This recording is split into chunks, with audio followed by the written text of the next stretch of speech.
ശാന്തി. ബുദ്ധിമുട്ടില്ലെങ്കിൽ എല്ലാവർക്കും ഫോണ് സൈലൻസിലിട്ടാൽ നന്നായിരിക്കും. നമ്മളിന്ന് നാളെയും 2 ദിവസത്തെ രാജയോഗ മെഡിറ്റേഷൻ റിട്രീറ്റിൽ നമ്മുടെ മനസ്സിനെ എങ്ങനെ നമുക്ക് പീസ്ഫുള്ളാക്കാം, പവർഫുള്ളാക്കാം. കാരണം കാലഘട്ടത്തിനനുസരിച്ച് നമുക്കെല്ലാവർക്കും അറിയാം, ബാക്കി നമുക്ക് ശാരീരികമായ ആരോഗ്യമുണ്ടെങ്കിലും അല്ലെങ്കിൽ നമ്മൾ ഡെയിലി എക്സർസൈസ് ചെയ്യുന്നുണ്ടാവും, അല്ലെങ്കിൽ ജിമ്മിൽ പോകുന്നുണ്ടാവും, നടക്കാൻ പോകുന്നുണ്ടാവും, ഭക്ഷണം നന്നായി കഴിക്കുന്നുണ്ട്, അത്യാവശ്യം ഫൈനാൻഷ്യലി നോക്കിയാലും വലിയ ബുദ്ധിമുട്ടില്ലാത്ത ജീവിതമാണ്. പണ്ടത്തെ വെച്ച് നോക്കിയാൽ ഭക്ഷണത്തിനോ വസ്ത്രത്തിനോ ഒന്നും നമുക്ക് വലിയ കഷ്ടമില്ല, ആവശ്യത്തിൽ കൂടുതൽ എല്ലാവർക്കും ഉണ്ട്. പക്ഷെ നമുക്കിപ്പോഴും കുറവുള്ളത് സമാധാനമാണ്, ശാന്തിയാണ്, സന്തോഷമാണ്. നമ്മുടെ മൂഡുകൾ ഇടയ്ക്കിടയ്ക്ക് ചേഞ്ച് ആവുക. നമ്മുടെ തന്നെ മനസ്സിൻ്റെ മേലെ നമുക്ക് കൺട്രോളില്ല. ആരോടൊപ്പം എങ്ങനെ പെരുമാറും, എന്ത് പറയും, അല്ല നമുക്ക് തന്നെ നിയന്ത്രണമില്ലാത്ത ഒരവസ്ഥയാണ്. ആരോടാണോ സ്നേഹത്തോടെ ഇടപഴകേണ്ടത് അവരുടെ അടുത്ത് പൊട്ടിത്തെറിക്കുക, അല്ലെ പിന്നെ പൊട്ടിത്തെറിച്ചതിന് ശേഷം നമ്മുടെ ഉള്ളിലുണ്ടാകുന്ന ഗിൽറ്റ്, ഉള്ളിലുണ്ടാകുന്ന ബാഡ് ഫീലിങ്ങുകൾ. പൊട്ടിത്തെറിക്കുന്നത് ചിലപ്പോൾ 1 മിനിറ്റ് ആയിരിക്കും, പക്ഷെ അതിന് ശേഷം ഉണ്ടാകുന്ന നമ്മുടെ ഗിൽറ്റ് ഫീലിങ്സ് ചിലപ്പോൾ മാസങ്ങളോളം വർഷങ്ങളോളം കഴിഞ്ഞാലും ചിലപ്പം മാറില്ല. അപ്പോൾ നമ്മുടെ കാലോ കയ്യോ ഒടിഞ്ഞാൽ പോലും ഇപ്പം നോക്കൂ, പെട്ടെന്ന് നമുക്ക് 1 മാസമോ അല്ലെങ്കിൽ 6 മാസത്തിലോ ബാൻഡേജ് ഇട്ട് ശരിയാക്കണോ. പക്ഷെ കേടുവന്ന നമ്മുടെ റിലേഷൻഷിപ്പുകൾ, ബന്ധങ്ങൾ, അതിനെ നമുക്ക് 6 മാസം കൊണ്ടോ 6 വർഷം കൊണ്ടോ നന്നാവാത്ത ബന്ധങ്ങളുണ്ട് അല്ലേ. അപ്പോൾ ഏറ്റവും പ്രധാനപ്പെട്ടൊരു കാര്യമാണ് നമുക്ക് നമ്മുടെ മനസ്സിനെ ഫ്ലെക്സിബിളാക്കി മാറ്റുക എന്നുള്ളത്. ഇപ്പോൾ ഡെയിലി എക്സർസൈസ് ചെയ്യുന്നവർക്ക് നിങ്ങൾക്കറിയാം, ഒന്നുകിൽ യോഗാസനങ്ങളോ അല്ലെങ്കിൽ ഡെയിലി വാക്കിങ്ങോ, അതിലൂടെ നമ്മുടെ ബോഡി ഫ്ലെക്സിബിളാവും. മറ്റുള്ളവർ ചെയ്യുന്നതിനേക്കാളും നമുക്ക് ഫ്ലെക്സിബിലിറ്റി കൂടുതലായിരിക്കും. ഇരിക്കാനോ നിൽക്കാനോ കൈ പൊക്കാനോ. രാവിലെ ഒരാൾ പറയണ്ടായിരുന്നു, സിസ്റ്റർ വൈഫിന് കൈ ഉയർത്താനേ പറ്റണില്ല. മീൻസ് നമ്മൾ എത്രത്തോളം നമ്മുടെ ശരീരത്തിന് വ്യായാമം നൽകുന്നു അത്രത്തോളം നമ്മുടെ ബോഡി ഫ്ലെക്സിബിളാവും. ഓരോ ഇന്ദ്രിയത്തിലും ഫ്ലെക്സിബിലിറ്റി ഉണ്ടാവും. അതേപോലെ നമ്മുടെ മനസ്സിനും എന്താവശ്യമുണ്ട്? എക്സർസൈസ് ആവശ്യമുണ്ട്. എങ്കിൽ മാത്രമേ അതിന് ഫ്ലെക്സിബിലിറ്റി ഉണ്ടാവുള്ളൂ. മനസ്സിൻ്റെ ഫ്ലെക്സിബിലിറ്റിയാണ് എന്ത് പീസ്ഫുള്ളായിരിക്കാൻ കഴിയുക, സത്യതയോടെ ഇരിക്കാൻ പറ്റുക, വിനയത്തോടെ ഇരിക്കാൻ പറ്റുക, സ്നേഹത്തോടെ പെരുമാറാൻ കഴിയുക, ആരുമായിട്ട് എവിടെ അഡ്ജസ്റ്റ് ചെയ്യണോ അഡ്ജസ്റ്റ് ചെയ്യുക, എവിടെ ദൂരെ മാറി നിൽക്കണോ അവിടെ മാറാൻ പറ്റുക, എവിടെ ചേർന്ന് പോകണോ അവിടെ ചേർന്ന് പോകാൻ പറ്റുക, ചേർന്ന് കൊണ്ടുപോകാൻ കഴിയുക, എവിടെ മിണ്ടാതിരിക്കാൻ, വേറെ ഒന്നും വേണ്ട, എവിടെ സൈലൻ്റായിട്ടിരിക്കണമോ, സംസാരിക്കേണ്ട എന്ന സ്ഥലത്ത് സംസാരിക്കാതിരിക്കാൻ കഴിയുക. അതാണ് ഏറ്റവും ഇമ്പോർട്ടൻ്റ് ആയിട്ടുള്ള കാര്യം. ഇപ്പം ഏറ്റവും വലിയ പ്രശ്നം എന്താണ്? വേണ്ടുന്നിടത്തും വേണ്ടാത്തിടത്തും എല്ലാം നമ്മുടെ നാവ് ഇടപെടും. അതിൽ തന്നെയാണ് സർവ്വ പ്രോബ്ലംസും ഉണ്ടാക്കുന്നത്. അപ്പം നമ്മളോട് ആരോടെങ്കിലും ഒന്ന് പറയുക, ആരെങ്കിലും ഒരു 5 മിനിറ്റ് മിണ്ടാതിരിക്കൂ പറഞ്ഞാൽ, സംസാരിക്കാൻ നമ്മളോട് ആരും പറയേണ്ട ആവശ്യമില്ല. ആവശ്യമില്ലാത്തടത്ത് നമ്മൾ കയറി ഇടപെടും. പക്ഷേ സൈലൻസിലിരിക്കൂ പറഞ്ഞാൽ നമുക്ക് എത്ര നിമിഷം ഇരിക്കാൻ പറ്റുന്നുണ്ട്? അപ്പം എന്തിനാ സൈലൻസിലിരിക്കാൻ പറഞ്ഞേ? അവിടുന്ന് തുടങ്ങും നമ്മുടെ എങ്ങനെയാണ് മിണ്ടാണ്ടിരിക്കാൻ പറ്റുക? നമുക്ക് നമ്മുടെ ശരീരത്തെ പോലും അതുകൊണ്ടൊരു പോസ്റ്ററിലൊരു പൊസിഷനിൽ പോലും നമുക്ക് അധിക സമയം ഇരിക്കാൻ പറ്റണില്ല. കർമ്മേന്ദ്രിയങ്ങളുടെ മേലെയും നമുക്ക് നമ്മുടെ മനസ്സിൻ്റെ മേലെയും നിയന്ത്രണം നഷ്ടപ്പെട്ടുകൊണ്ടിരിക്കുകയാണ്. അതിൽ നിന്നാണ് സർവ്വ പ്രോബ്ലംസും ഉണ്ടാകണത്. ഇപ്പം നമുക്ക് ഈ കൈയോട് നമ്മൾ എങ്ങനെ ഉപയോഗിക്കണമോ നമുക്ക് പറ്റും. എനിക്കിത് ഉപയോഗിച്ച് ഒരാളെ തല്ലാം, ഒരാളെ തലോടാം, ഒരാൾക്ക് ആശീർവാദം കൊടുക്കാം. കൈയാണോ ചെയ്യണേ? ആരാ ചെയ്യണേ? ഞാനാണ്. ആരാ ഞാൻ? മനസ്സ്. അപ്പം മനസ്സാണ് തീരുമാനിക്കണേ ഈ കൈ കൊണ്ട് തല്ലണോ, തലോടണോ, ആശീർവദിക്കണോ. കൈ കെട്ടിയിട്ടതുകൊണ്ടോ കാല് കെട്ടിയിട്ടതുകൊണ്ടോ നന്നാക്കാൻ പറ്റില്ല അല്ലേ. കടിഞ്ഞാൺ നമുക്ക് കൺട്രോൾ എവിടെയാണ് ആവശ്യം?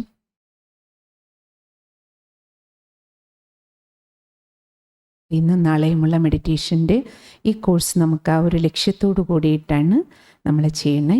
അതിന് ഏറ്റവും പ്രധാനം, ഇപ്പം നമ്മൾ പറഞ്ഞല്ലോ, ഈ കൈ ഈ കാലൊക്കെ ഞാൻ വിചാരിക്കുന്നിടത്തേക്കാണ് പോണത്. മനസ്സിനെക്കുറിച്ച് നമ്മൾ എന്താ പറയണേ? എൻ്റെ മനസ്സ് അല്ലേ? അപ്പം മനസ്സാരുടെയാ? മൈ മൈൻഡ് എന്നല്ലേ പറയാം അല്ലേ? മൈ ഹാൻഡ്, മൈ ലെഗ് എന്ന് പറയും പോലെയാണ് എൻ്റെ മനസ്സ്. എൻ്റെ മനസ്സിനൊരു സമാധാനം ഇല്ല. മനസ്സ് എൻ്റെയാ? ആരുടെ? എൻ്റെ. ആരാ ഞാൻ? മനസ്സിൻ്റെ കൂടി ഓണർ ആരാ? അതാണ് ഈ ചിത്രത്തിൽ കാണിച്ചിരിക്കുന്നത്. അപ്പോൾ മെഡിറ്റേറ്റ് ചെയ്യണമെങ്കിൽ നമുക്ക് ഈ ഒരു അവെയർനെസ് ഏറ്റവും ഇമ്പോർട്ടൻ്റ് ആയിട്ടുള്ള കാര്യമാണ്. കാരണം മനസ്സാണ് പീസ്ഫുൾ ആകേണ്ടത്. അപ്പം മനസ്സിനെ പീസ്ഫുൾ ആക്കണമെങ്കിൽ മനസ്സ് എൻ്റെ കുട്ടിയാണെന്ന് നമ്മൾ ആദ്യം അറിയണം. എൻ്റെ കുട്ടി. ആരുടെ കുട്ടി? ഞാൻ എന്ന് പറയണ, നമ്മൾ സ്ത്രീയാണെങ്കിലും പുരുഷനാണെങ്കിലും ഹ്യൂമൻ ബീയിങ് എന്നാണ് പറയണത്. എന്താ കാര്യം? നമ്മൾ ഈ ശരീരം എന്ന് പറയുന്നത് ഹ്യൂമസ് പാർട്ടാണ്. ശരീരം മണ്ണാണ്. ഹ്യൂമസ് എന്ന് പറഞ്ഞാൽ സോയിൽ, മണ്ണ്. ഈ മണ്ണിൻ്റെ ഉള്ളിൽ ഒരു സോയിൽ പാർട്ട്, സോയിലിൻ്റെ ഉള്ളിൽ ഒരു സോൾ പാർട്ടുണ്ട്, being part. So humus plus being is equal to human being. അതാണ് നമ്മൾ. അപ്പം അതുകൊണ്ട് ശരീരം എന്ന് പറയുന്ന മണ്ണും ആത്മാവ് എന്ന് പറയുന്ന ചൈതന്യവും കൂടി, ഇത് രണ്ടും കൂടി ചേരുമ്പോഴേ നമ്മളെ മാനവൻ എന്ന് പറയുള്ളൂ. അപ്പം നമ്മളിൽ നിന്ന് ഈ ചൈതന്യം പോയാൽ പിന്നെ എന്തേ ഉള്ളൂ? സോയിൽ മാത്രമാണ്. മണ്ണ് മാത്രം. ഇതുകൊണ്ടാണ് ഈ മണ്ണിലേക്ക് നമ്മൾ കൊടുക്കണേ. ഒന്നുകിലും മണ്ണിൽ മൂടി വയ്ക്കും, അല്ലെങ്കിൽ മണ്ണിലിട്ട് കത്തിച്ചു വിടും. കാരണം ഇത് 5 തത്വം കൊണ്ട് ഉണ്ടാക്കപ്പെട്ടതാ അല്ലേ? അപ്പം ഇത് 5 തത്വം കൊണ്ട് ഉണ്ടാക്കപ്പെട്ടതാണ്. പക്ഷേ ഞാൻ ആരാ? ഞാൻ ആത്മചൈതന്യം, ആത്മാവാകുന്ന ചൈതന്യം. ഇതിലെന്താ ഉള്ളത്? ആത്മാവ് ഊർജമാണ്, ഡിവൈൻ എനർജിയാണ്, സ്പിരിച്വൽ എനർജി. ആത്മാവെന്ന് നമ്മുടെ ഹൈന്ദവ ശാസ്ത്രങ്ങളിൽ പറയും. ബൈബിളിൽ സ്പിരിറ്റ് എന്ന് പറയും, ഖുറാനിൽ റൂഹ് എന്ന് പറയും. വിളിക്കുന്നത് ആരെയാണ്? ഈ ബീയിങ് പാർട്ടിനെയാണ്. അപ്പോൾ ഈ ബീയിങ് പാർട്ടിൽ ഇതിൽ 5 എലമെൻറ്റ്സ് ആണ്. ബീയിങ്ങിലുള്ളത് ഈ 7 കോർ വാല്യൂസാണ്. ഏതൊക്കെ? സ്നേഹം, ശാന്തി, ജ്ഞാനം, ആനന്ദം, ശക്തി, പവിത്രത, സുഖം. ഈ 7 കോർ വാല്യൂസ്, ഈ സദോ ഗുണങ്ങൾ, സപ്തഗുണങ്ങൾ ചേരുന്നതെന്തോ അതിൻ്റെ പേരാണ് സോൾ. അതാണ് ബീയിങ്. അതാണ് ഞാൻ. അതാണ് ഞാൻ. അപ്പം എന്നിലുള്ളത് ഈ 7 കോർ വാല്യൂസ് ആണ്. I am love. I am peace. I am knowledgeful. I am blissful. I am powerful. I am pure. I am a blissful soul. I am a happy soul. അപ്പം നമുക്ക് നമ്മുടെ ഉള്ളിൽ ഈ 7 കോർ വാല്യൂസ് ഉണ്ട്. അപ്പം എങ്ങനെയാണ്? White ലൈറ്റിൽ നമുക്കറിയാതെ ഒരു പ്രസത്തി കൂടെ കടത്തി വിടുമ്പോൾ സ്കൂളിൽ നമ്മൾ പഠിച്ചിട്ടുണ്ട്. അതിൽ 7 കളേഴ്സ് ഉണ്ട്. അപ്പം 7 കളേഴ്സിൻ്റെ കോമ്പിനേഷനാണ് ലൈറ്റ് എനർജി. അതേപോലെ സ്പിരിച്വൽ എനർജിയിലുള്ളത് എന്താണ്? ഈ 7 കോർ വാല്യൂസാണ്. ഇതാണ് ഞാൻ എന്ന് നമ്മൾ തിരിച്ചറിഞ്ഞാലേ ശാന്തി എവിടെയാണ് കിടക്കണമെന്ന് നമുക്ക് മനസ്സിലാവുള്ളൂ. സ്നേഹം എവിടെയാണ് കിടക്കുന്നത്, ശക്തി എവിടെയാണ്, സന്തോഷം എവിടെയാണ്. ഈ സാധനമെല്ലാം നമ്മുടെ ഉള്ളിൽ കിടക്കുകയാണ്. ഈ 7 കോർ വാല്യൂസ്. ഈ 7 സാധനങ്ങൾക്ക് വേണ്ടിയിട്ടാണ് നമ്മൾ ഈ ലോകം മുഴുവൻ വസ്തു, വ്യക്തി, വൈഭവം, സ്ഥാനം, മാനം, പൈസ എല്ലായിടത്തും പോയി തരയാണ്. അതേതുപോലെയാണ്? കസ്തൂരി തേടും പോലെ. കസ്തൂരിമാൻ എവിടെയൊക്കെ പോയി തേടും? രാവിലെ കണ്ണു തുറന്ന് ഓരോ മരച്ചൂടിലും പറക്കെട്ടിലും തേടും. പിന്നെ വിശക്കുമ്പോൾ ഒക്കെ എന്തെങ്കിലും കഴിക്കും, ക്ഷീണിക്കുമ്പോൾ കിടന്നുറങ്ങും. പിറ്റേ ദിവസവും രാവിലെ എന്താ പണി? കസ്തൂരി എവിടുന്നാ വരണേ? എന്തുകൊണ്ടെന്നുള്ളത് മൃഗമായതുകൊണ്ട് അതിനെ അറിയണില്ല. എൻ്റെ തന്നെ നാഭിയിൽ നിന്നാണ് കസ്തൂരി വരണേ. അപ്പം നമ്മളും എല്ലാവരും രാവിലെ മുതൽ ഓട്ടത്തില്ല. എന്തിനാ ഓടണേ? സുഖം തേടിയുള്ള ഓട്ടം, സന്തോഷം തേടിയുള്ള ഓട്ടം. എല്ലാവർക്കും സന്തോഷമായിരിക്കണം, സുഖമായിരിക്കണം. ഒരാളെ കണ്ടാൽ തന്നെ നമ്മൾ അങ്ങനെയല്ലേ ചോദിക്കണം, സുഖമാണ്. അപ്പോൾ രാവിലെ മുതലുള്ള നമ്മുടെ തത്രപ്പാട് ഇതിന് വേണ്ടിയിട്ടാണ്. പക്ഷെ വൈകുന്നേരം നമ്മൾ കിടക്കയിലേക്ക് പോകുമ്പോൾ ആലോചിച്ച് നോക്കൂ, ഞാൻ എത്ര പീസ്ഫുള്ളാണ്, ഞാൻ എത്ര സന്തോഷവാനാണ്, എനിക്കെത്ര സമാധാനമായിട്ട് ഉറങ്ങാൻ പറ്റുന്നുണ്ട്. ഈ തലയണയിൽ മുട്ടുന്നതും എനിക്ക് സെക്കൻഡിൽ ഉറങ്ങാൻ പറ്റുന്നുണ്ടോ? ഡീപ്പ് സ്ലീപ്പ് നമുക്ക് എത്ര പേർക്കുണ്ട്? കാരണം ആ ഡീപ്പ് സ്ലീപ്പിലാണ് നമുക്ക് റെസ്റ്റ് കിട്ടുക. ഫുൾ ബോഡിയുടെ റിജുനേഷൻ പ്രക്രിയ, എന്തൊക്കെ റിപ്പയർ നടക്കണോ അത് നമ്മുടെ ഡീപ്പ് സ്ലീപ്പിലാണ് നടക്കേണ്ടത്. പക്ഷേ ഇന്ന് ഉറങ്ങാൻ പോകുന്ന സമയം എപ്പോഴാണ്? അതൊന്നും ആലോചിക്കുക. ആദ്യം ഉറങ്ങേണ്ട സമയത്താണ് ഉറങ്ങാൻ പോണേ. നമ്മൾ യൂണിവേഴ്സിലേക്ക് നോക്കൂ, 6 മണി കഴിഞ്ഞാൽ എല്ലാ ജീവികളും താനെ കൂടണേന്ന് കാണാം. അഴിച്ചുവിട്ട ജീവികളും കെട്ടിയിടാതെ വളർത്ത സർവ്വ പക്ഷി മൃഗാദികളെ നോക്കൂ. സന്ധ്യയായി കഴിഞ്ഞാൽ എല്ലാവരും ലൈനായിട്ട് ആകാശത്തിലൂടെയൊക്കെ നമ്മൾ ഇടയ്ക്ക് കാണില്ലേ? എല്ലാവരും അവനവൻ്റെ കൂടണയും. ആ കൂടെ എവിടെയാണെങ്കിലും അവരെ ആരും ആട്ടിത്തെളിക്കുന്നില്ല. കാരണം അവർ യൂണിവേഴ്സൽ സിസ്റ്റത്തിനനുസരിച്ചാണ് ഇപ്പോഴും ജീവിക്കണേ, ഇപ്പോഴും. പക്ഷെ നമ്മൾ മാനവനൊരു ജീവി മാത്രമേ ഉള്ളൂ, പ്രപഞ്ച നിയമങ്ങൾക്കെല്ലാം വിരുദ്ധമായി ജീവിക്കുന്നവർ. കാരണം നമുക്ക് നിയമം ഏതാണ്? അവനവൻ എന്തുണ്ടാക്കുന്നോ, എന്ത് വിചാരിക്കണോ, എന്ത് തോന്നുന്നോ അതാണ് എനിക്ക് നിയമം. ആ ലെവലിൽ പോകുന്ന തന്നിഷ്ടക്കാരായിട്ട് ജീവിക്കുന്നത് നമ്മളുടെ ഒരു പ്രകൃതമായി മാറിപ്പോയി. അതിലാണ് അവിടെ നിന്നാണ് താളപ്പിഴകൾ ആരംഭിക്കുന്നത്. ആ താളം തെറ്റിച്ചു. ഏത് താളം? ഈ പ്രപഞ്ച വ്യവസ്ഥയിൽ ആത്മാവാകുന്ന ഈ ചൈതന്യം, ഈ സദോഗുണി, അതിനെയാണ് സദോഗുണി പറയണത്. ഈ 7 കോർ വാല്യൂസാണ് ഞാൻ.